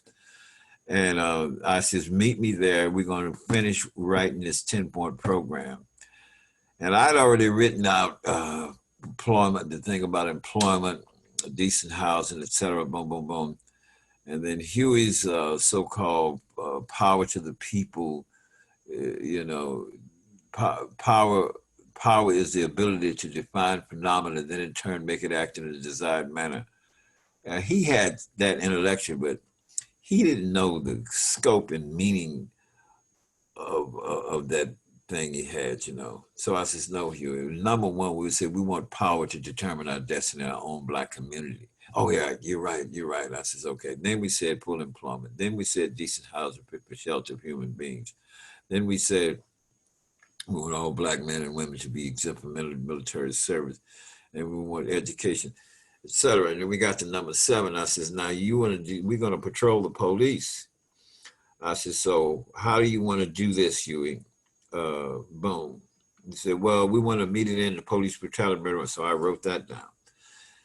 And then we went on and refined what we believe. And then we went to the next one, we're all Black men and women. This is Huey's immediate contribution. We want all Black men and women, because he's in law school, who've been tried by all white jurors to have a right to a second trial, etc. So I wrote that down. Notice something, Huey never wrote anything down. But that's a whole nother piece of history about Huey. I wrote everything down. We're in my office where I work for the city government of Oakland at night after everybody else is off work, etc. I had access to this place, whenever, whatever. My point is, this is the 10-point program that we're trying to formulate, in that office. Anyway, we finally got that thing put together. And I ran off 1,000 copies. 1,000 copies of that of that 10-point platform in my office where I worked at. Boom, boom, boom. This is the city government office. You know what I mean? This is where it's at. And I remember one day during work hours, the director of the Senate, he says, "What is this?" I says, "War on poverty." He said, "What?" I says, "We want full employment for our people." I says, "Decent housing." He says, "Oh yeah, okay." Boom, boom, boom, boom. But it didn't have a title yet, you know what I mean? The Black Panther Party. And so I had this thing all set up, boom, boom, boom. And I said, wow, what are we going to name this? We wrote the 10-point program before we got a title for it. And it so happened that we were at my house, and Huey dropped over to my house. I lived across the street from Merritt College.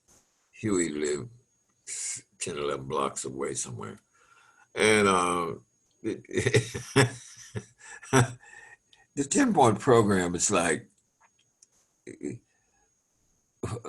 well, anyway, I put on the 10-point program that the Declaration of Independence, the first two paragraphs of the Declaration of Independence, when in the course of human events it becomes necessary for any one people, it's like poetry to me. If you really take time around, when in the course of human events it becomes necessary, you know, we can say that. Some people would do it nice and politely. When in the course of human events it becomes necessary, you know, blah, blah, blah, etc.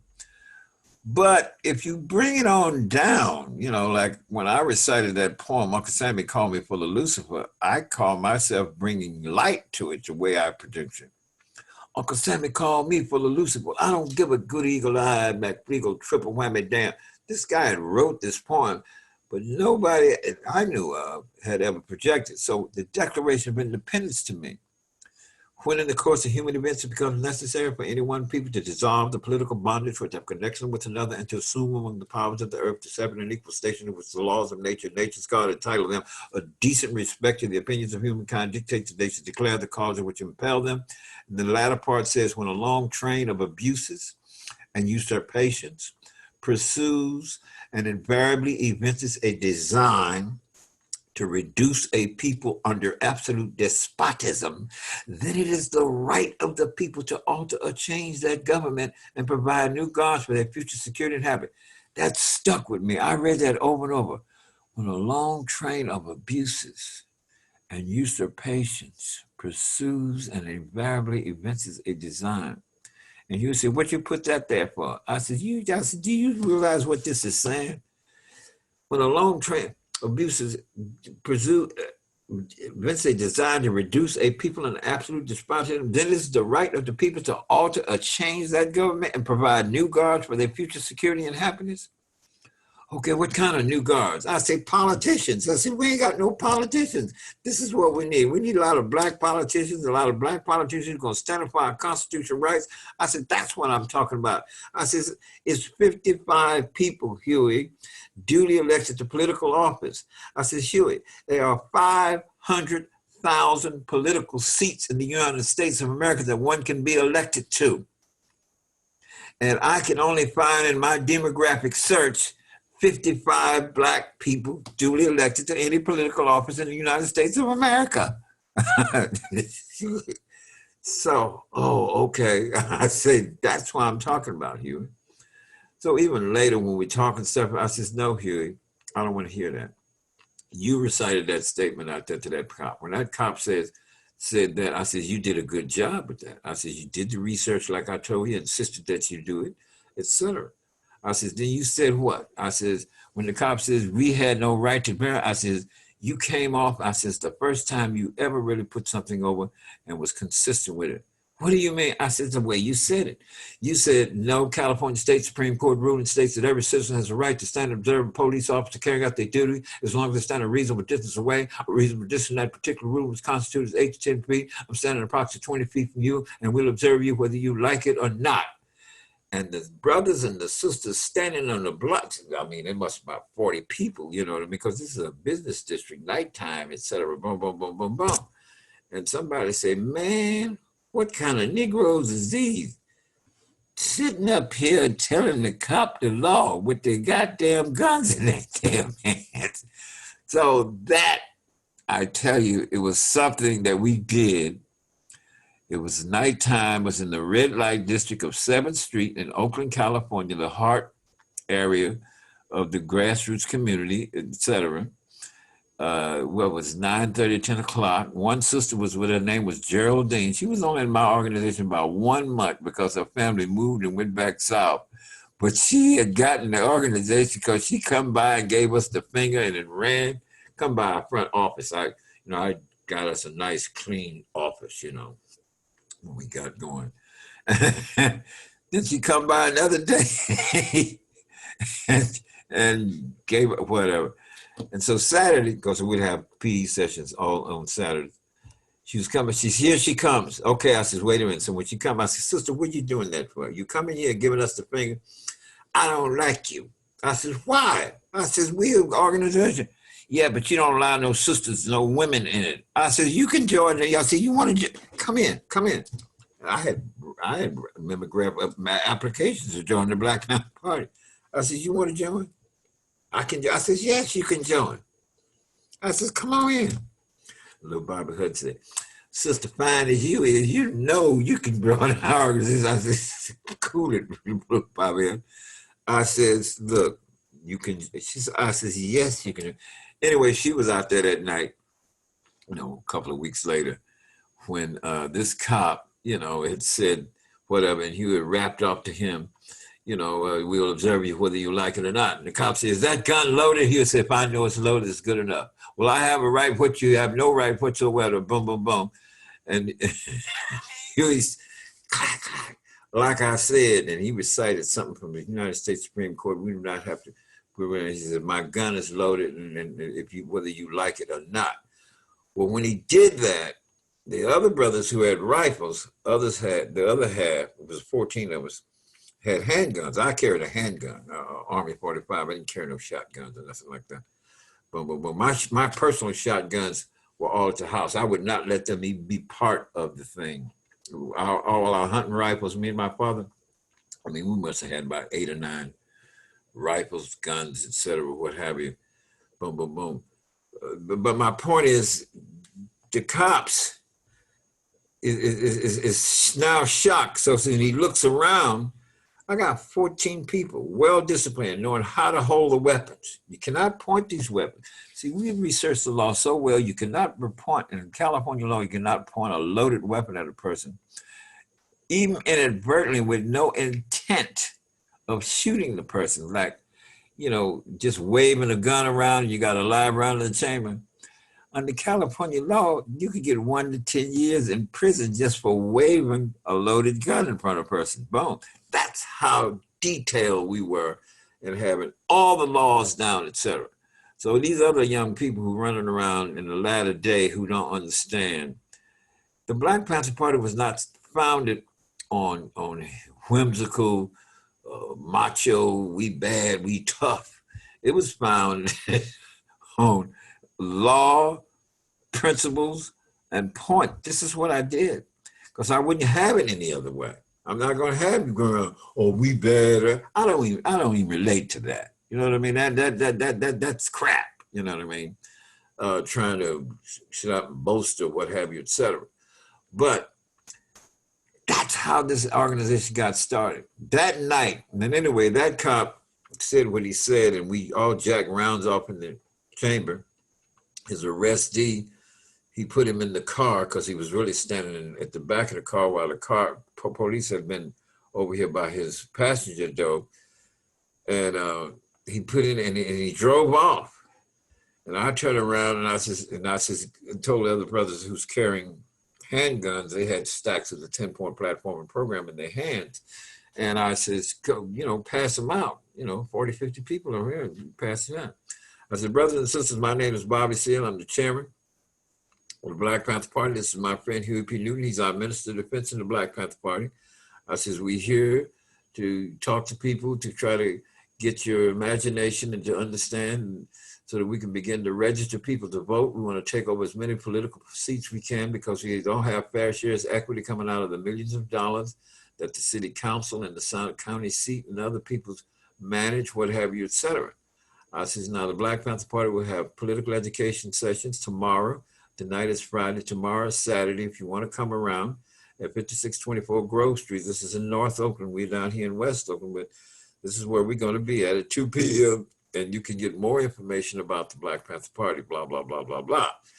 And the people were just shocked. One sister, I never forget how she had stepped out of Slim Jenkins nightclub because they was part of that little strip mall of shopping, etc. When all of this happened, you know what I mean? When he said we observe, we observe whether you like it or not. I remember her saying, "Say it again." She was a very intelligent woman. Say it again. You know, what he was saying. Therefore, you know, we have a right to stand and observe a police officer carrying out their duties as long as we stand a reasonable distance away. A reasonable distance in that particular rule is constituted as 8 to 10 feet. We're standing approximately 20 feet from you and we'll observe you whether you like it or not. And she said, "Say it again. Say it again." She, and the tall black brother scratched his head. He said, "Man, what kind of Negroes is these sitting out here telling the cop the law?" That just wrote. Now, that one event went all over the community. All the San Francisco Bay Area. It was got all over the community. It wasn't no press. It wasn't no cameras or nothing there, etc.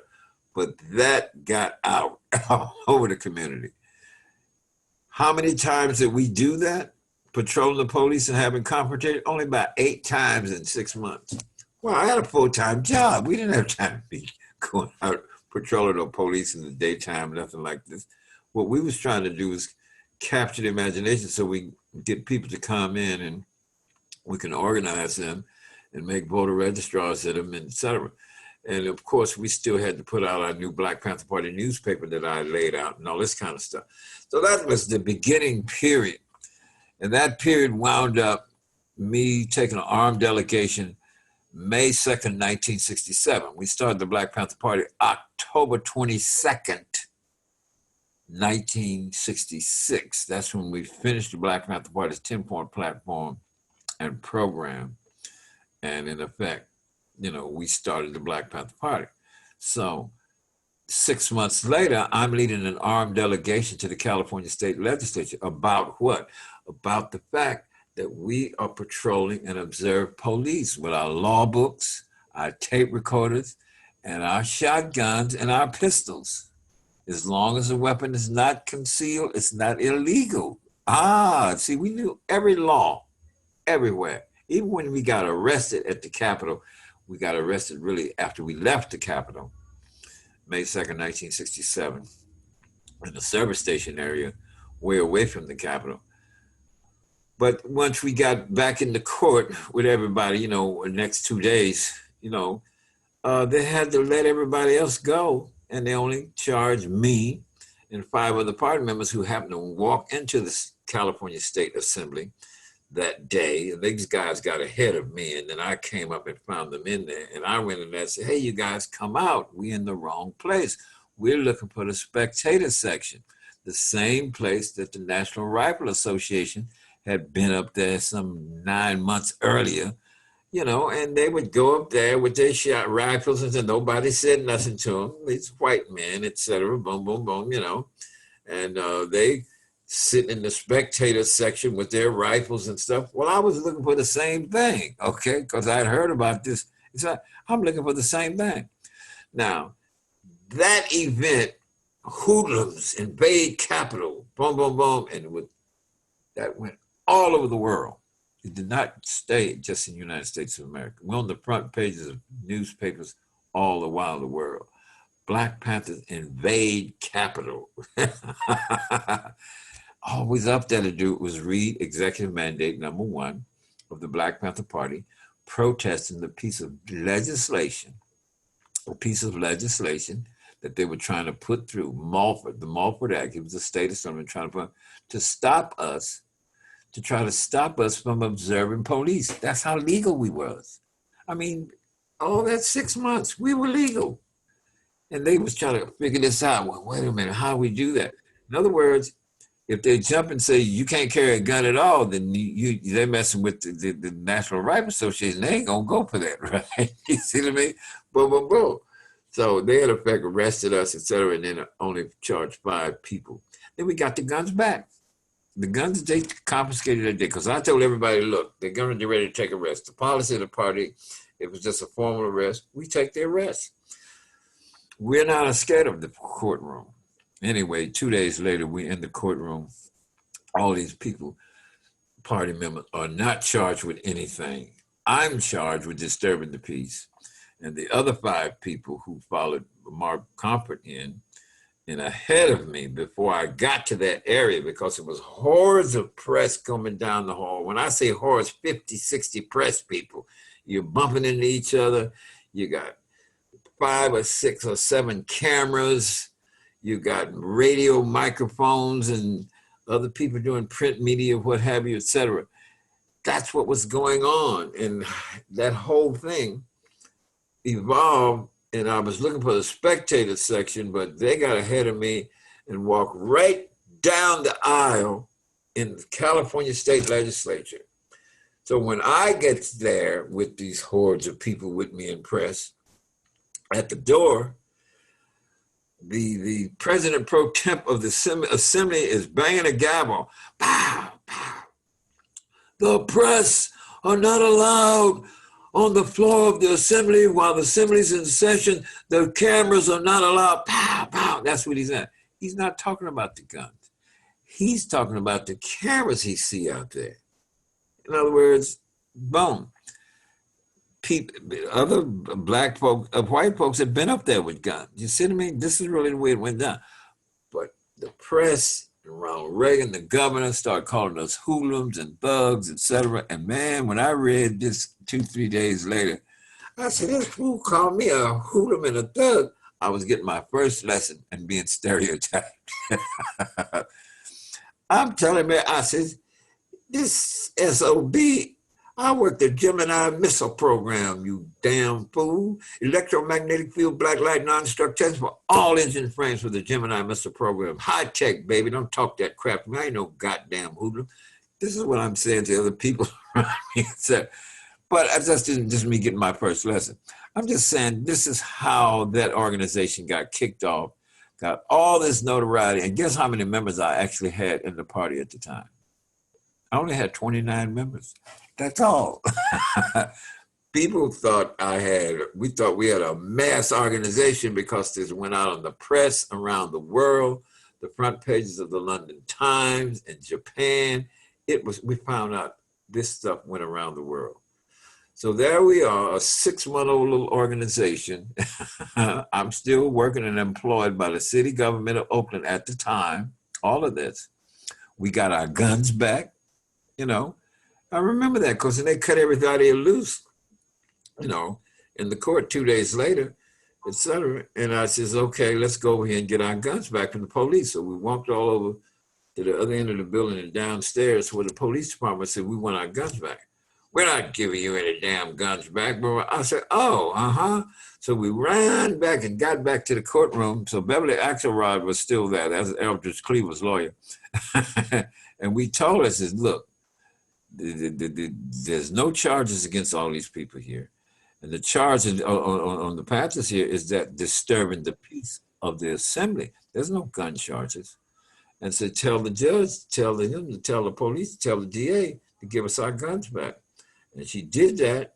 And the judge told the DA, tell your police department to give the people their guns back. We got all our guns back. See, that's how legal we were. You don't go out this old crap, I hated riots. I remember when the riot happened the riot happened after Dr. King was killed 2 days later after that. I went out there and stopped the riot. That's the same community I had put up a tutorial program of 100 youth that same community area. I stopped the riot. And then when I showed up, because I hadn't showed up in court around the fact that Martin Luther King has gotten killed. So here I am 5 or 6 days later showing up in court. The lawyer had straightened that out. And then he wanted to know why I hadn't showed up in court. I said, well, it's a lot of people said there was something's going to happen in the court here. I says, and then Martin Luther King got killed, et cetera, boom, boom, boom. And he said, well, Mr. Seale, and then Charles Gary says, my lawyer, Mr. Your Honor, can I show you something? Can I approach? He went up there and showed the front pages of the newspaper. Bobby Seale stops ride in North Richmond. I mean, it was all over the news. So I don't believe in riots. I know why the riots come. We know that, et cetera, the spontaneous, et cetera, boom, boom, boom, killing and murder, et cetera. But I believe in organizing people, organizing and unifying our brothers and sisters. So that's how the party got started. And so what happens is they put me in jail 2 months later. And what was it, July, I think it was. May, June, July. Yeah, July 9th or something like that. And they put me in jail. They gave me 6 months. The other 5 guys who were in there, they got, 3 months and then 1 month. And I think 2 of them only got 10 days or something like that. It's a misdemeanor. It wasn't no felony, it's a misdemeanor. So that getting off the ground. Now, all of this, I am trying to do a major feature film from me, not from other people. The film that's coming out now, October 16th on Netflix, is about the Great Chicago 7 conspiracy trial, of which I was the eighth defendant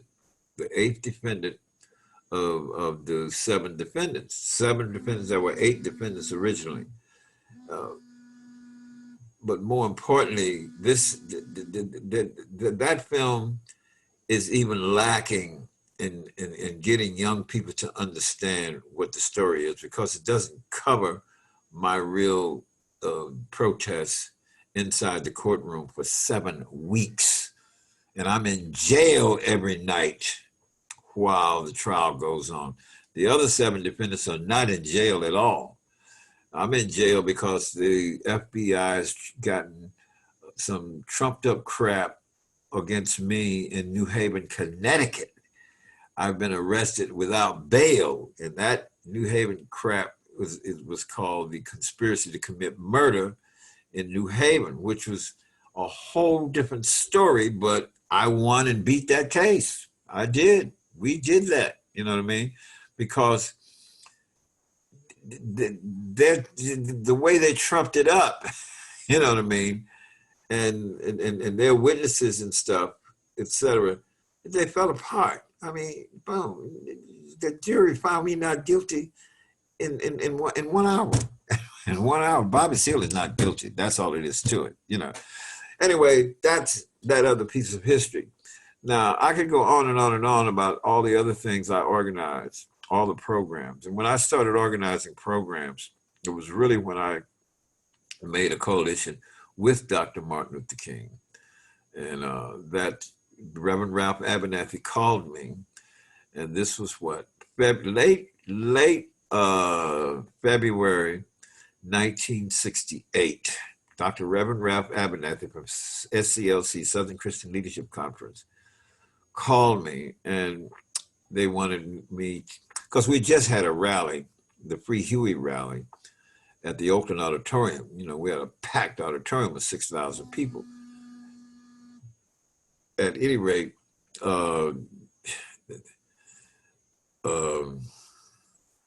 excuse me, this history as we go. Dr. Reverend Ralph Abernathy called me and said that Dr. King would want to know, would the Black Panther Party be willing to work with Dr. King with the Poor People's March he's going to organize for the latter part of this year. And I says, yes, yes, yes. I says, what do you want us to do? Said, well, mainly is to organize your community there. I says, well, okay, how many people? He says, wait a minute, Mr. Seale. We already have some 110 grassroots organizations in concentrated areas and communities across America for this. And you guys just did your rally and stuff. And Dr. King says, see if we can get Bobby Seale. And I says, oh, yes, I love Dr. King. Dr. King hit the spot for me. You know, I respected him, et cetera, you know. And that is where I got the coalition. A month later is when they killed and murdered Dr. Martin Luther King. A month and a half, month and 2 or 3 days or whatever. Simultaneously, before they killed Dr. King, a movie actor, Marlon Brando, came up to see me, us revolutionaries. Remember, I ain't got no real big organization, but at this time, when I did that rally, well, I had about 400 members in the Black Panther Party, fresh members. They haven't all been politically educated yet, but that was up and down between Los Angeles and the San Francisco Bay Area primarily.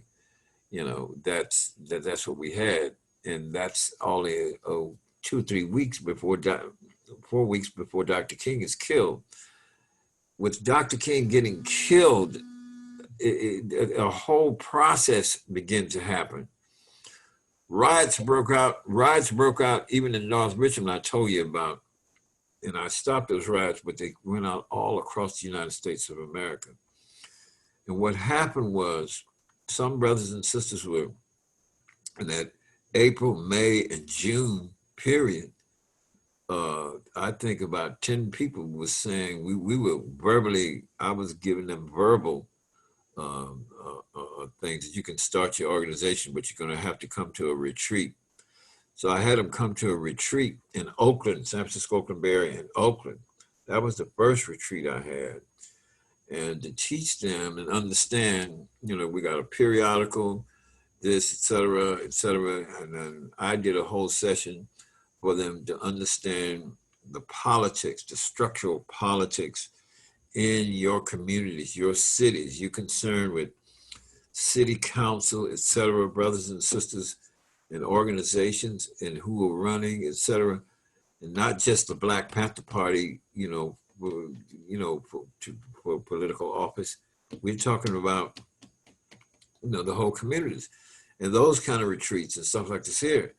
And those are the early retreats. The big retreat was when in the end of 1968, after Nixon got elected, boom, J. Edgar Hoover is on national television around the 1st of December. He's the head cop of the country, and he's on national television. The Black Panther Party is a threat to the internal security of America, blah, blah, blah, that kind of crap. That's what's happening. And I said, this man's getting ready to attack us. I know it. And I call a retreat right then and there. By this time, we had over 5,000 people in the Black Panther Party. Because Dr. King was killed is the reason the Black Panther Party grew so rapidly in chapters and branches. That's the way it happened. You have to understand that between the time King is killed, April 4th, 1968, and Nixon is elected 7 months later, my organization swelled from 400 members in the Black Panther Party on the West Coast to 5,000 members in 49 chapters and branches across the United States of America. This is really what happened. And I was going to them and also pulling retreats. Going to the places, I said, so you want me out there? We would come there. I said, schedule us in a college, the universities. The universities we will make, they have the budgets, so we can the students can make sure that they pay my round trip airfare travel. I travel with 2 and 3 people, etc. And in those early days, we could still carry guns on the planes. We was armed on the planes. I mean, before it was the latter part of 68 though, that they stopped us from carrying those guns.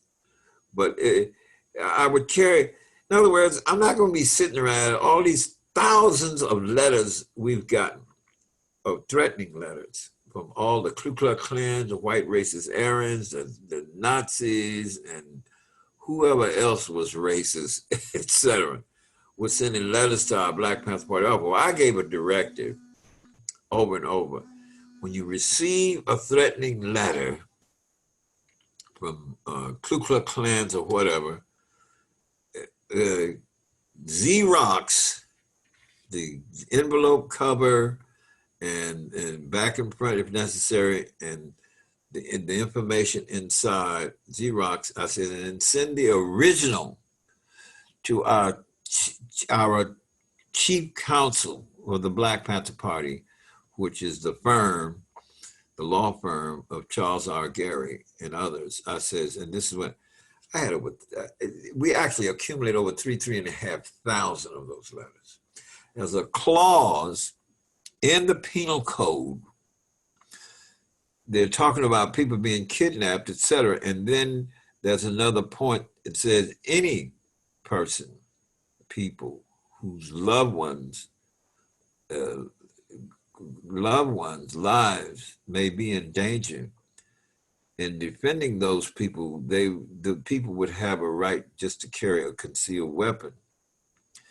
It's a little clause that most people didn't know about.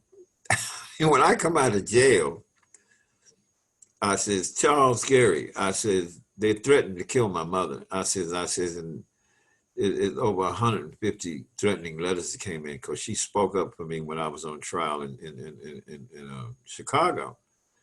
And I says, I can carry a concealed weapon. He says, yes, you can. He says, and our evidence is all these threatening letters.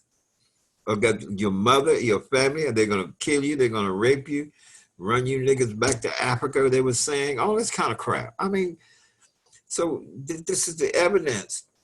My brother got arrested 3 times. Charles Gary got on the phone, called the DA, says you got to let him go. Why? Blah, blah, blah, blah, blah. Okay, they give my god brother his gun back and go back home.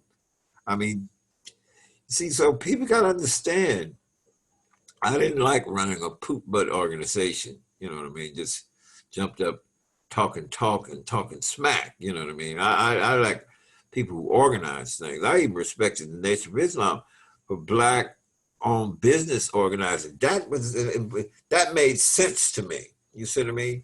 That's practical and real. That makes something structural and institutional for the community. So I'm just saying, my attitude and my meaning and where my heart, mind, and soul resided with this great knowledge I had evolved 62, 63, 64, 65 of my African-American history. In fact, by getting that, I actually me and Bertrand Morrell put Black history into the curriculum, got it put into the curriculum at Merritt College, and then the great San Francisco battles was about the need for Black history at San Francisco State University and all that history. I mean, the people want to resist them. So that Black history, well, we don't want them to that Black because they turn militant to teach that. Oh, and then when I look up the word militant in unabridged dictionary, there's several different definitions, and one of them says a strong commitment to community is the definition of being militant. What can I say? I mean, there were shootouts. They attacked us in 1969, in particular, under the Nixon administration. Yeah, under the Democrats too.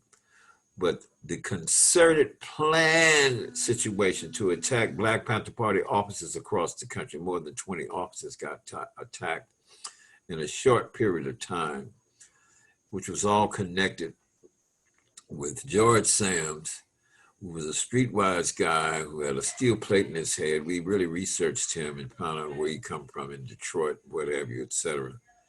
And then we had to find out, I said, why he was supposedly Stokely Carmichael's bodyguard. I said, well, when I saw Stokely Carmichael in January 1968, me and Eldridge had flown out to Washington, D.C. to see Stokely Carmichael because we wanted him to come to the Free Huey rally for February 17th at the Oakland Auditorium. Boom. It was like, I'm trying to make the connection. Where does George Sams is at? And it must have been, 10, 11 years ago. I'm talking to Dr. Bert Small. And I says, I never knew when George Sams came in, to the situation with the Black Panther. He said, well, George Sams was down in Louisiana. I says, he was? He says, yeah, with Stokely. He says, yeah, with Stokely Carmichael. I says, when? He says, 1967, about the middle of 1967. I says, well, wait a minute.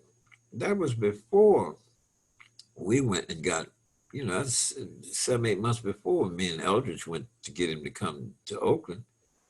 He says, I says, that early? He says, yeah. I says, oh, now I remember. In 1967, before they put me in jail for that 6 months, Eldridge called up and says, Bobby, said, what? Says, they're going to draft Stokely Carmichael. I said, what you mean? He said, they said they're going to draft Stokely Carmichael and send him to Vietnam. And so he says, what? Said, why don't we draft him? I said, what you mean, Eldridge? What you talking about? He said, look, man. I said, okay, you want to draft him? He says, yeah. I says, well, we, the Black Panther Party here, are going to draft Stokely Carmichael. And in the Black Panther Party, and this government going to try to do it. And that was the period that after they said they were going to draft him, that J. Edgar Hoover sent him this streetwise guy to work his way up to be a bodyguard for Stokely Carmichael. That's really what happened. But Eldridge said, we're going to draft him. I says, okay, how are we going to do this? He says, Bobby, I'm going to write the draft notice up. Get you a few party members. Don't take no guns, but go to the steps of the San Francisco Police Department. Well, there's a big giant building here, you know what I mean? And boom, I said, okay, God, I see you can. Because we at odds with the cops anyway. And so, anyway, I go there and I read the draft notice. In opposition to whatever, blah, blah, blah, the government stated that they're going to draft Stokely Carmichael to go into win. The Black Panther Party hereby is draft Stokely Carmichael in our new organization, the Black Panther. Now remember, I ain't got but 25, 30 members in the Black Panther Party, but that's what I did. And I remember doing that, and I said, boom. And then it was later that we went to Washington, D.C. to see Stokely in 1968 to come to the rally to free Huey. Right on. Now, Brother Bobby Seale, y'all. Brother Bobby Seale, we appreciate you, sir. And there are so many things that I know people have been wanting to ask you, and our time is getting low, so I apologize for interrupting, but I want to make sure that we get people's questions in here and make sure that people can get a chance to have a conversation and learn more about specific subjects that they're interested in. So we're going to take a few minutes to do that. Now, ask your questions in the chat. I will unmute you. You'll be able to ask your question, and then ask your question in the chat if you can. If you cannot, then we'll unmute you and we'll get you in there. Now, let me make a few announcements before we go into Q&A. This is not just an event for a lot of talk and a lot of listening. It's also a call to action. It's also a call to action. So, number one, if you have not supported the Malcolm X Memorial Foundation and ended up in this room, please make sure you do so by going to the website, www.malcolmxfoundation.org. Part of the reason you would want to support the Malcolm X Memorial Foundation is because of all of the programming that we already do and our ability to support the community. Now, here's one of the things that we want to make sure you are aware of is that we are, I'm sorry for my technical problems. We are building here onto our facility. We will have a visitor's cottage and groundskeeper cottage added to the Malcolm X Memorial Foundation. What this will do is allow us to host visitors that visit the Malcolm X site, and they can stay on the Malcolm X birth site, but we need your support. We also have the Malcolm X Foundation website where we can show you the number of programs that we have. One of our strongest programs is the Malcolm X Mind and Soul radio station, Mind and Soul 101.3 FM, which informs the community of all the things that we have going on in our community. So please donate to the Malcolm X Memorial Foundation so that we can continue to provide great programming to all of you in our community. Now, you've heard Bobby Seale speak, but also see Bobby Seale's website and order his book. Go to bobbyseale.com/html/order form 1.htm. And you can order the books about the Black Panther Party. As you can see, and which I might not know, Bobby Seale also has a cookbook. I think, is your cookbook on your website, Brother No, it's Bobby? not in print anymore. All right, it's not in print anymore, I'm but gonna get it back in print. got a copy. I got to revise. I'll get it back in print.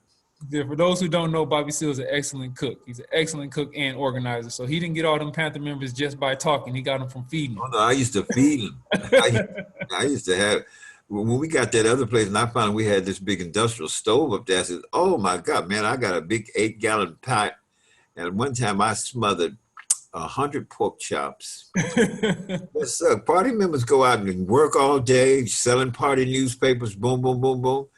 And you don't just let them go. When they got there and they got back to headquarters, working out of my headquarters, and I told other party members they have to do this stuff. Boom.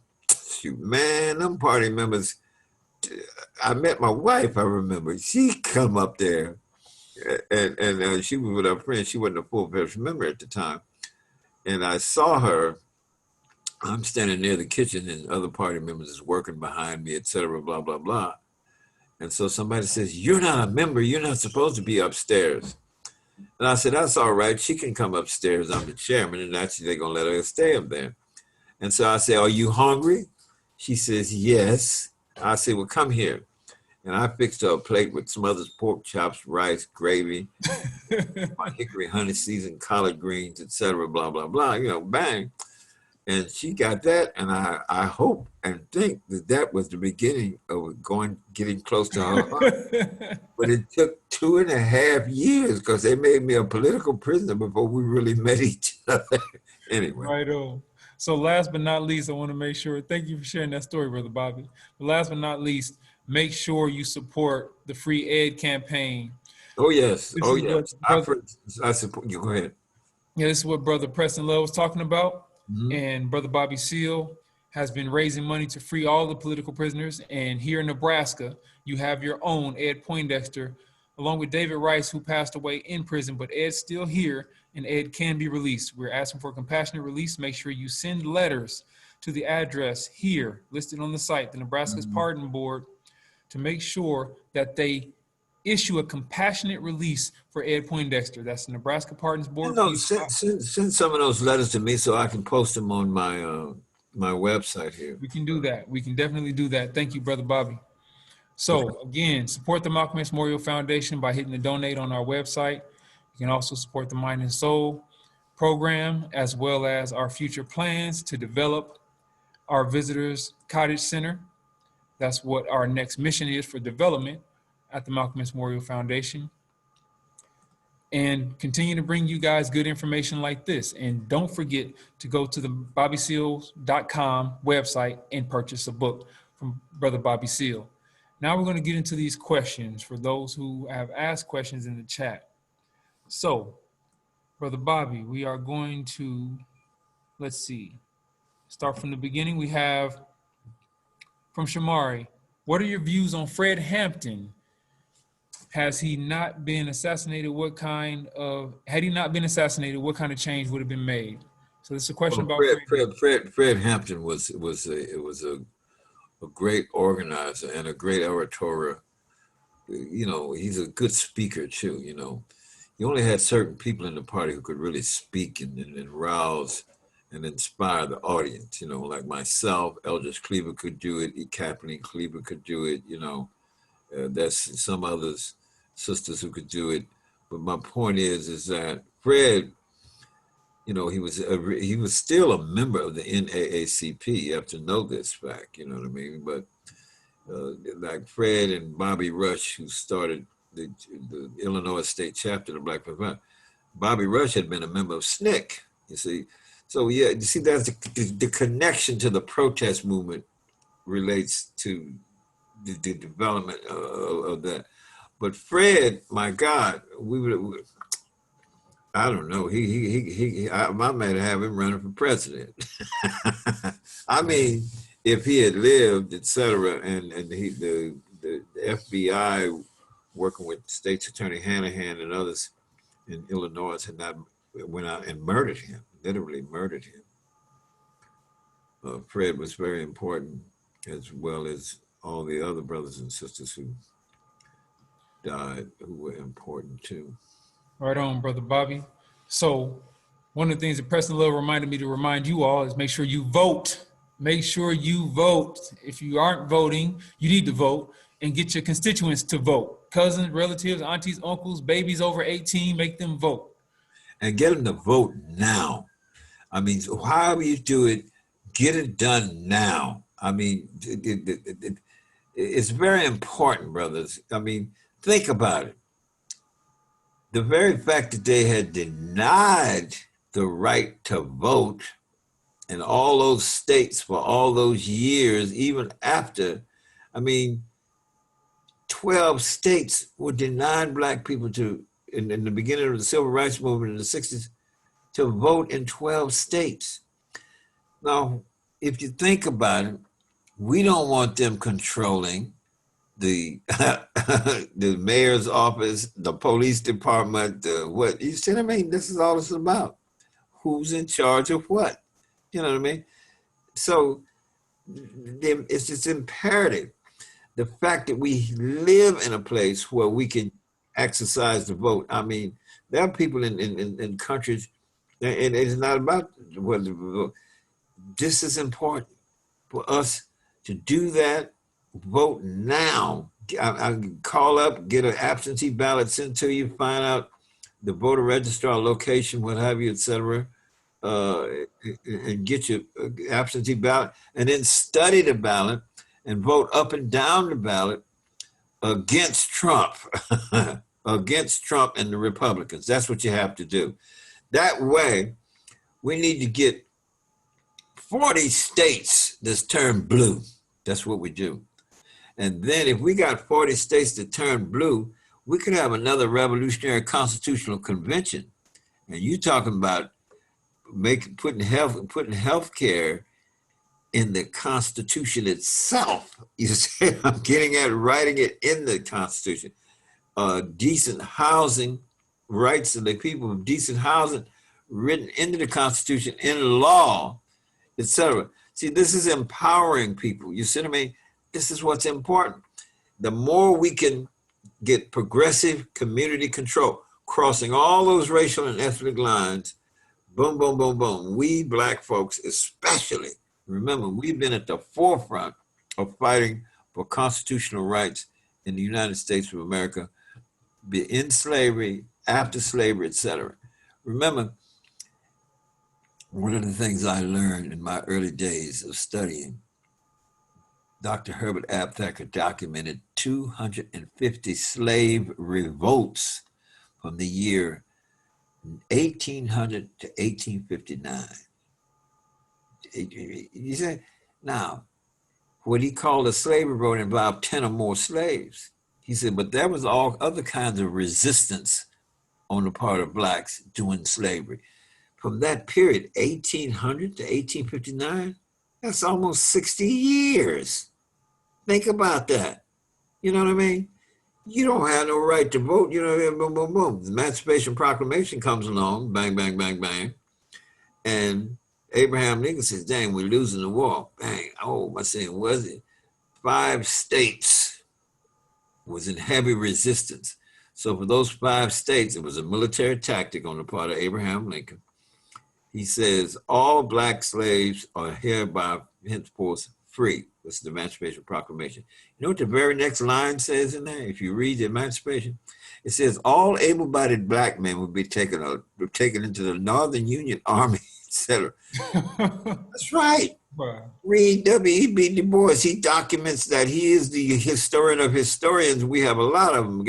Boom, 168,000 Black men was enlisted in the Northern Union Army, and all those women and old people came across the line to do the work to back up an infantry person. You know, in other words, for every person who's out there doing the fighting, it's 10 or 12 people's work that's backing that person up. You see what I mean? It's no different from the United States of America.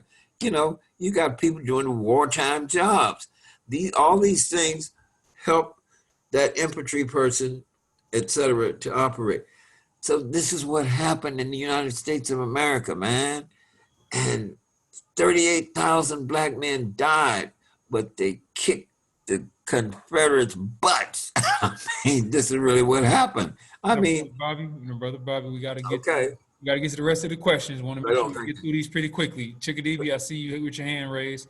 Okay, Now, this is an important question we had that we were actually supposed to cover earlier, which is what recommendations do you have for the contemporary movements of today to focus on moving from protest to policy and civic engagement? What are your recommendations, Brother Bobby Seale? get into programs, nonprofit entity program frameworks, as it's related to ecology, as it's related to decent cooperative housing. I'm doing it myself. This is one of the things I did. I already created my nonprofit entity framework, and I'm just waiting for the elections to turn over so the monies can start flowing. And I'm doing community cooperative housing. I mean, and this can be done in a lot of places. I mean, this is what's happening. The not-for-profit sector of the American economy, this is where we're coming from. This is what it's supposed to be. When you try privatizing operations of the government, you see, what you're taking away from the not-for-profit aspect of what the government is about. You see what I mean? And so you want to keep that not-for-profit sector of the American economy. Doesn't mean you get paid for a job. Any nonprofit entity can contract you and pay you union wages for a job. You see what I'm getting at? People got to understand the connection between the vote and your very livelihood and all the things that's necessary. All these people unemployed now, this pandemic thing has not been resolved, et cetera. It's got to get that resolved. People have to have good health to organize for greater human liberation in the first place. So voting is important. Do it early now. We don't all this crap that Trump is talking about just go out there and get your absentee ballot, require it, get for it, etc. And when you get it, study it. Don't just let it sit there. Young folks in period is very important, and I hope that the leaders and the people of Black Lives Matter is encouraging, along with the many great brothers and sisters we have in the media now, especially MSNBC and CNN. We can get a lot of good factual information. Learn to listen, understand, and know this. You know what I mean about them and what they're doing. You have to become political savvy.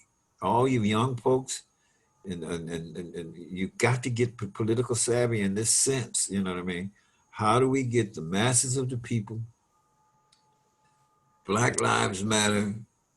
It's also incorporating all oppressed people's lives matter. You see what I mean? Not only in terms of the police department, but also economically, political, social justice wise, ecologically, et cetera, et cetera, et cetera. You see what I mean? We Right all on. Thank you, Brother these, Bobby. go ahead. Appreciate that. We got another question coming up. Go ahead, Brother Chickadee. You had a Yeah, question? peace. First, I just want to start off real quick by thanking God, thanking Africa, Malcolm X, and the Malcolm X Foundation, and everybody here listening. It's an absolute honor, Brother Bobby, to hear you speak. My name is Chikadibia Ebram. I was born on the north side of Omaha. Uh, I'm in Brooklyn, New York now. Furthering the dream and the whole process. But on to my question, uh, I want to know if you have any like suggestions to the vastness of diversities of the African people when it comes to like American Africans, African Africans, of all kinds of ages and class. What do you do?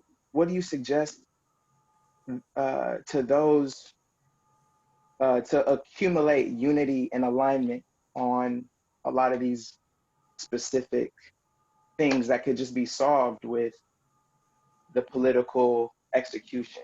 Like, how do we all accumulate unity and alignment?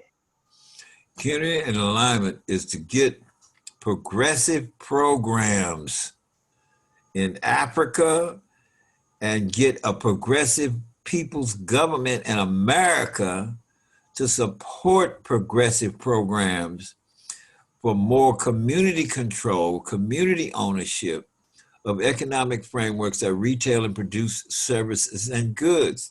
This begins really historically in my studies and research years ago, before I ever started the Black Panther Party.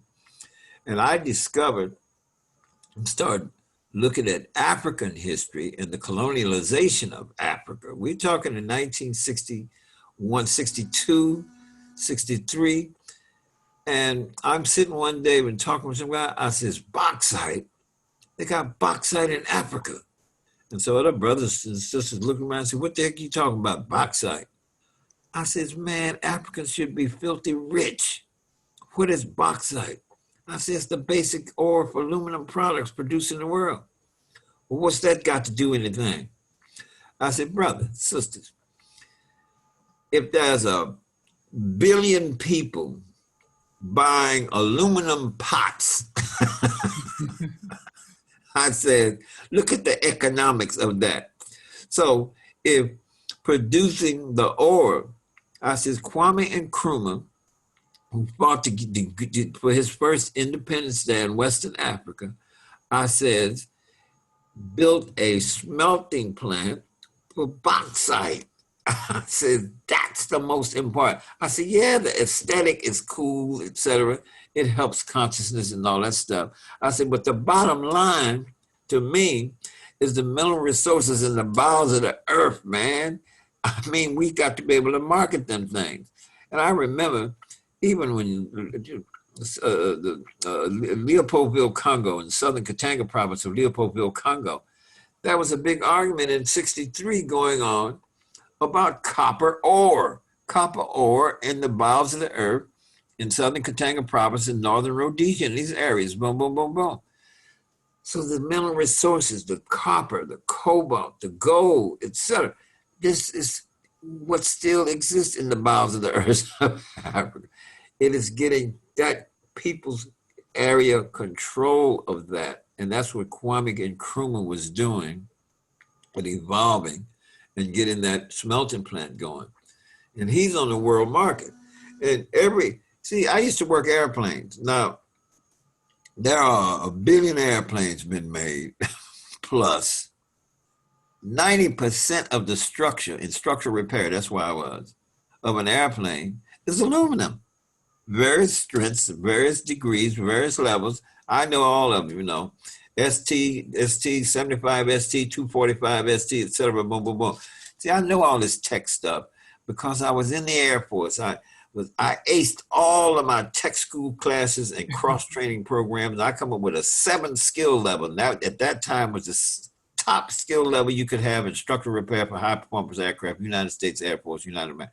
Now, that is, so later I'm out of the Air Force, and I says, bauxite, this guy, well, so everybody says, so I says, man, you have to understand what our liberation is about. It ain't just about whether or not I'm able to float down the Niger River, wearing my robes and stuff. That's cool, that's aesthetic, etc. I say, but to control those rivers and stuff, to create dam and water and electric flow, etc., to evolve decent standard. And so that's the thing. So people got to understand that even here in America, when we start talking about the ecology, it's imperative that we get united with all the peoples of the world, and especially brothers and sisters in Africa. It's important, you know what I mean, to relate to that. So let's ask Brother Bobby, still there? Yes. So there's a question about organizing. How did you go about organizing the people, and how did you know what to do after they were organized?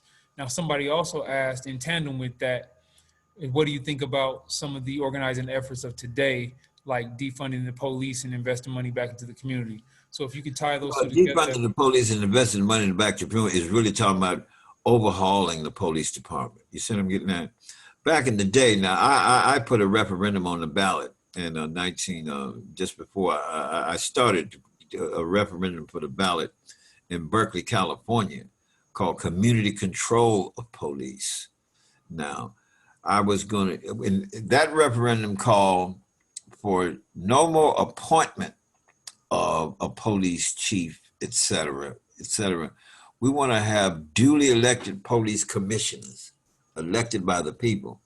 1. 2, we want to have a police review board that had all kind of investigative powers. You see what I mean? That's duly elected and by the people. You see what I mean? Constitutional democratic community control of police. This is what that's really about. So defunding the police means taking the funds in that the police use up, you see what I mean, and go into different areas concerning the desires and needs of the people. Like you got a half brother, you got a lot of brothers get killed. They mentally lost. They got a knife, but the police just pull out their guns, bah, bah, bah, bah, bah, and shoot him. And they 20, 30 feet away from him. You see what I mean? Boom, boom, boom. No, we're supposed to go in there, and if it ain't nothing but dropping a net on the brother, you know what I mean? Keep him, and then take the red. And so this guy's got to go to the hospital. You see what I mean? So the other part of that question is, how do you go about organizing people? Well, organizing people with me was first getting people interested in the program. And as fast as they're in the program, you are politically educated right quick. When I'm politically educating you, you know what I mean? I'm politically educating you in about your organizing. In other words, you have to know the structure of what your political realm is. In other words, I go to the voter registrar's office, et cetera, and I get a list per precinct of everybody who's already voted, registered to vote in those voting divisions of those voting precincts. You see what I mean? So you're in a community. It can represent 1, 2, or 3 city council areas. If you got an African-American community that's concentrated. So that's what you want to do. Now, who's the politician? What have you? But you have your own political organ. And not only that, then you have programs that you put together in the community. I used to have big rallies, but I would sell barbecue plate dinners, $2 a shot. I got most of the meat and the food donated. Okay, you see what I'm getting at? And then when Marlon Brando started donating to us, boom, boom, boom. Oh man, boom. I got car pools, everything. I had a motor pool. Guys exiting the military service was in military pool. I put them in charge of getting all these used cars, running used cars, but I want them totally tuned up. I want good rubber on them, et cetera. Boom, boom, boom. List the cars. Make these brothers make sure that who's driving these cars got their driver's license, et cetera, blah, blah, blah, blah, blah, blah, blah. And you get a load of brothers and sisters, 5, 6, or 7, depending on the size of the car, because sometimes there were station wagons, boom, boom, boom. And they're going to go up to so-and-so and so in a big mall, and they're going to sell Black Panther Party newspapers all day. Or they're going to get donations for the 6-7 testing program. You see what I mean? So organizing is working the people with the people, getting the people to support you, and 2, getting people registered to vote. I make voter registrars out of all of them. So the same church that let us put the breakfast program together. Boom! When that area is when the breakfast program is empty in the evening, I use that to make voter registrars out of brothers and sisters. You see what I mean? You are a voter registrar. Well, why we got to register to vote? I thought we had some guns just to shoot the police. No, brother. that ain't the name. We only shoot the police if they erroneously attack us. We shoot back to defend ourselves. We are out here to educate and unify the people around programs and frameworks and trying to take over political power seats. Now, why would they attack us? They attacked us because once they realized, when I organized this organization all across the country, and by 1970, boom, J. Edgar Hoover is saying, the Black Panthers are a threat to internal security of America. Not because we had guns to defend ourselves, because now I'm politically organized and I'm running people for candidates. That's what they don't want. Why? Because the candidates, the city council is the ones who dole out the multi-millions of dollars of money for whoever and whatever. All we want to make sure is that we get our fair shares equity in our African-American and people of color communities, you see what I mean? And so that's the politics of it. So with that being said, Brother Bobby, there's another question that ties right into that you can answer right along with this, which is, how would you recommend fostering better relationships between the different leaders and influencers in our community so that they're more inclusive and create a unified strategy to arise? How do you recommend bringing those leaders and influencers together? Well, I think that those leaders and influencers comes together better with what I see in the media nowadays. We did not have these brothers and sisters in MSN and CNN. We didn't have them, man. I mean, I think they're doing a great job, even with this campaign. And Sister Harris, now Sister Harris right out here from where I'm at in Oakland, San Francisco, California. So she's a state's attorney, and she got a program there that she had a long time for brothers who's incarcerated, to help get them out. But more importantly, that sister is very important. What she's a politician. She's in the United States Senate now. She's going to be vice president. You see, that's key. But my point is, if we don't have that, to work and get these programs, create these job programs, all across America in house building, infrastructure building, and alternative energy programs. These are the three main generalized categories that we need to develop in, and we can develop in. We don't need no homeless people sitting all out in the goddamn street. Oh my God, man, it's absurd. Right on. See, I'm an architect and a builder. You see, I know all of that. I know how to do this. So I would organize. I'm organizing a program, Environmental Renovation Youth Jobs Projects, nonprofit entity that I have structured. That's one of them. I got a couple of other nonprofit entities that I put together, but this is one of my programs. You know what I mean? So I want to take young brothers, boom, and that's just not new for me taking young brothers and training them. I did this in Philadelphia when I lived there back in the late 80s and stuff. I had 50 youth. We got the city government to give them the minimum wage pay that they would get. I hired in all the professional people who did building and construction. So we teaching youth how to build decks to houses, how to paint houses, how to drywall houses. You see what I mean? Something like that. Boom, boom, boom. Now, these are normal building constructions. Then after the summer program was over, I took 8 of them on television. Of course, I got connections with the media. Bobby Seale wanted to do something. Yeah, Bobby Seale wanted to do Good Morning Philadelphia, the whole 1-hour program. You got it, Bobby. But of course, I got some brothers and sisters in there who know me. Say, hey, Brother Bobby, yeah, man, you sure we get that for you. Bang, bang, bang, bang. So Bobby, we're going to get a few more questions in here real quick, and we're going to wrap this thing up. Sure. So is there any recommendations is there anything from the 10-point program that you did historically that you think is relevant today that should be adopted by people who are organizing? That I did earlier? Yep.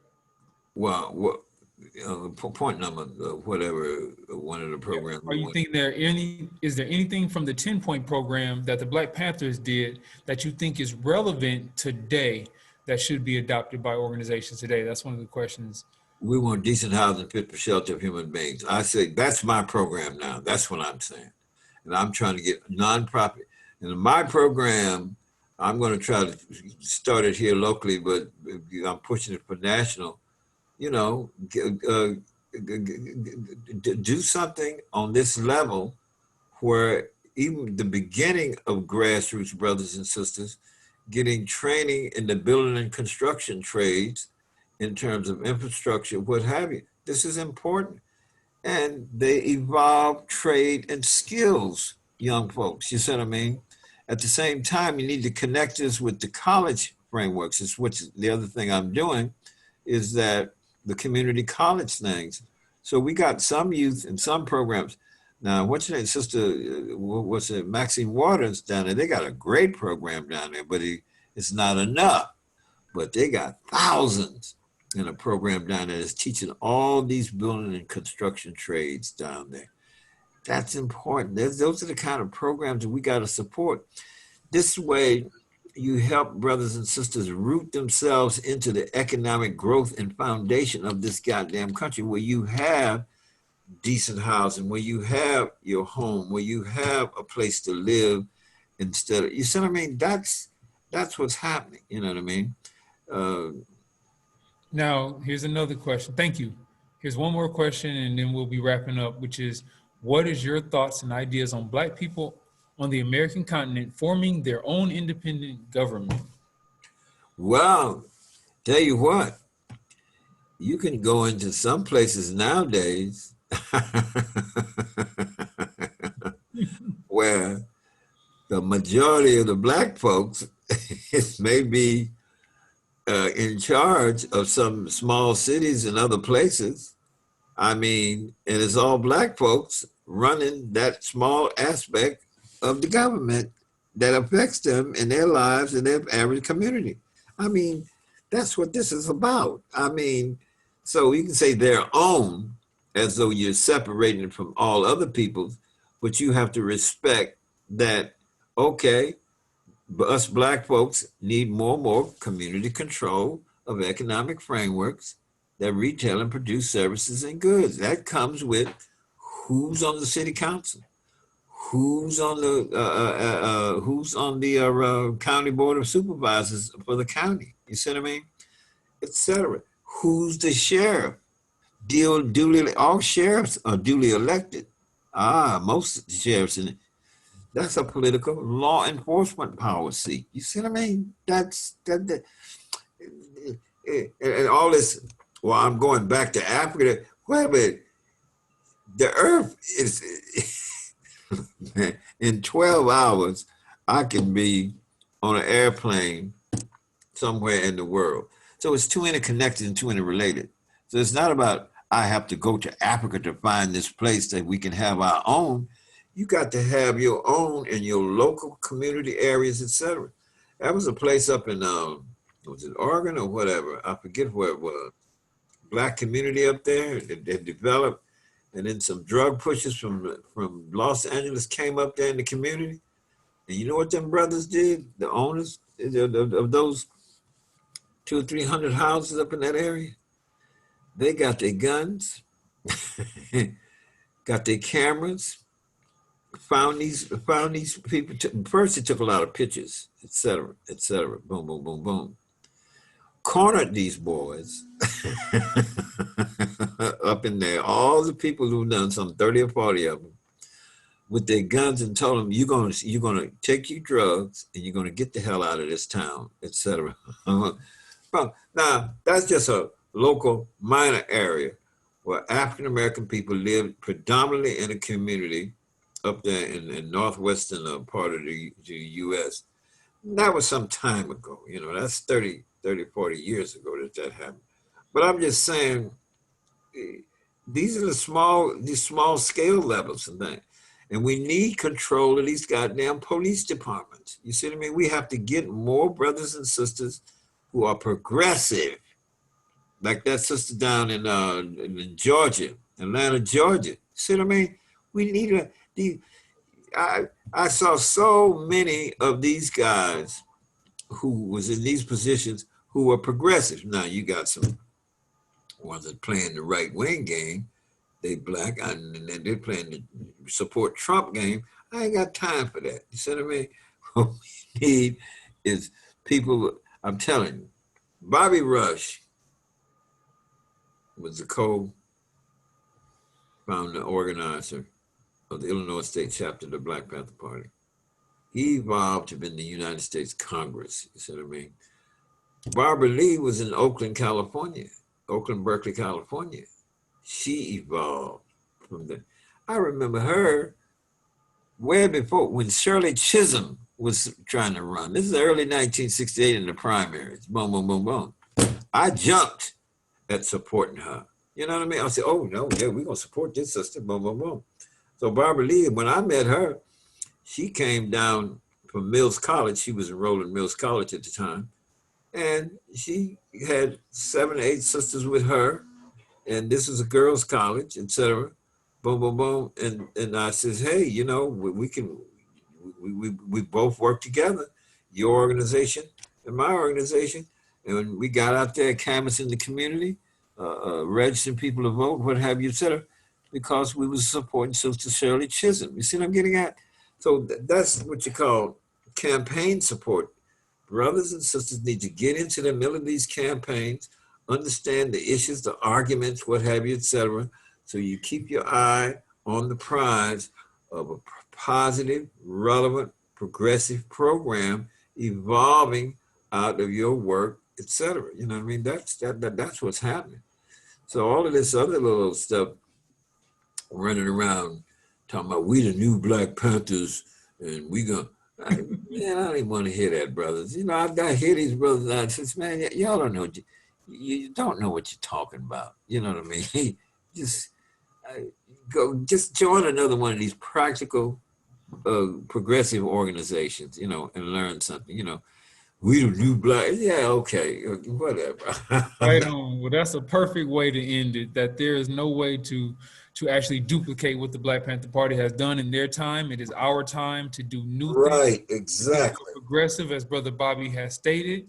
It is very important that we all join organizations that reflect the things we have our most interest in and continue to support those organizations. So, Brother Bobby Seale, we cannot thank you enough. For all of you who are on this Zoom call, thank you all for joining and coming in. And for those of you organizers who are activists in the community, please reach out to the Malcolm X Foundation. We have a special treat for you. Just stay in touch with us. You can email us or visit our website. But again, thank you, Brother Bobby. And hopefully we will have you back. And we will see you in person. We'll see you in person like we had planned to do before. Okay, sounds good. All right. Make sure y'all send those letters. Make sure y'all vote. You can also support Preston Love. You can support the other Black candidates. We can't endorse specific candidates here at the Malcolm X Memorial Foundation, but we can say get involved politically with the candidates that best reflect your values, and please do so. And you have some that show interest in your community. So, ladies and gentlemen, we appreciate you all. Email questions and feedback to Joanna at malcolmxmemorialfoundation.org or malcolmxfoundation.org. I'm sorry, Joanna at malcolmxfoundation.org. Email her your questions, feedback, comments, or interest that you might have in getting involved with the organization. You have a good night.